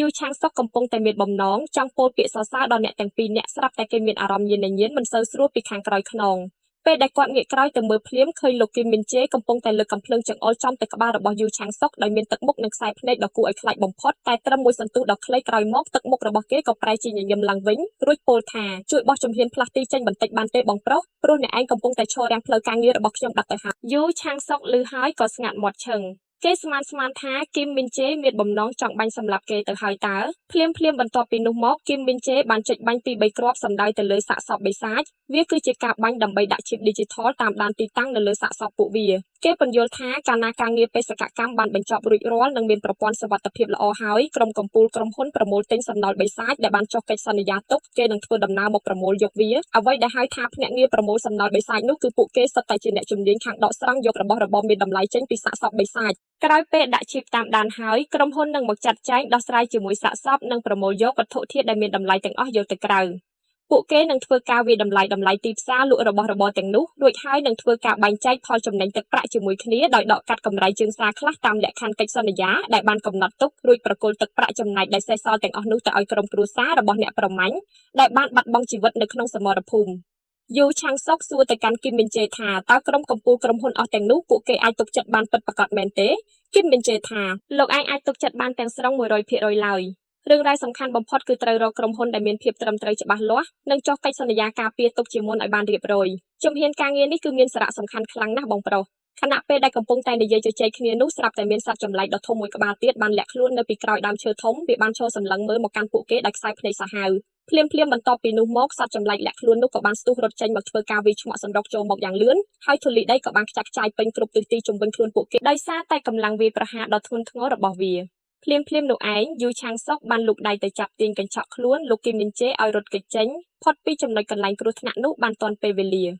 បើសិនជាមានការយឺតយ៉ាវតែមួយជំហានគត់ពួកគេទាំងពីរនាក់ប្រកាសជាត្រូវរងរបួសធ្ងន់ធ្ងរដល់ជីវិតមិនខានឡើយក្រោយពេលដកថយខ្លួនទៅដល់កន្លែងដែលមានប្រព័ន្ធសុវត្ថិភាពល្អហើយយូឆាំងសុកបានក្រវែងខ្លួនលោកគីមមីនជេចោលទៅលើដីរួចក៏បានងាកខ្លួនទៅឈរសម្លឹងមើលទៅកាន់រូបរាងរបស់សត្វចម្លែកម្នាក់នោះដោយខ្សែភ្នែកត្រជាក់ស្រេបគីមមីនជេងើបមុខមើលទាំងស្រឡាំងកាំងពួកយើងទើបតែបានរួមដៃគ្នាដោះស្រាយជាមួយហ្វុងធំមុននេះរួចរាល់សោះឥឡូវបែរជាមានមេបិសាចមួយក្បាលដ៏ធំមកដល់បន្ថែមទៀតអញ្ចឹងសត្វចម្លែកដ៏សាហាវនោះបានផ្ទុះសម្លេងសើចឡើងយ៉ាងចម្លែកពោពេញដោយភាពព្រៃផ្សៃបំផុតវាសើចបណ្ដើរហើយក៏បើកមាត់ធំបង្ហាញឲ្យឃើញនៅចង្គមដ៏មុតស្រួយគួរឲ្យខ្លាចខណៈនោះក្រសែភ្នែករបស់យូឆាំងសុកប្រែជាងងឹតសូនឈឹងតែម្ដងគេគិតសន្និដ្ឋានថាវាប្រហែលជាមេដឹកនាំរបស់ពួកបិសាចកំពេចកំពុកតូចកាលពីមុននេះមិនខានឡើយវាបានចាប់ផ្ដើមស្រែកកំហកឡើងយ៉ាងខ្លាំងសម្លេងរបស់វាលឺលាន់រំពងពេញផ្ទៃព្រៃជ្រៅដូចជាកំពុងតែធ្វើការស្រែកហៅគ្នាវាឲ្យប្រញាប់មកជួយបន្ថែមអញ្ចឹងយូឆាំងសុកឃើញស្ថានភាពមិនសូវស្រួលក៏បានជេរតិចក្នុងចិត្តថាពិតជាសយធំមែនតែនបើសិនជាឯងព្រមរត់មកវាសម្រុកចូលមកទាំងអស់គ្នាព្រមគ្នាតាំងពីដំបូងទីតើវាមិនមែនជាការងាយស្រួលនិងចំណេញពេលវេលាជាងនេះទេឬអី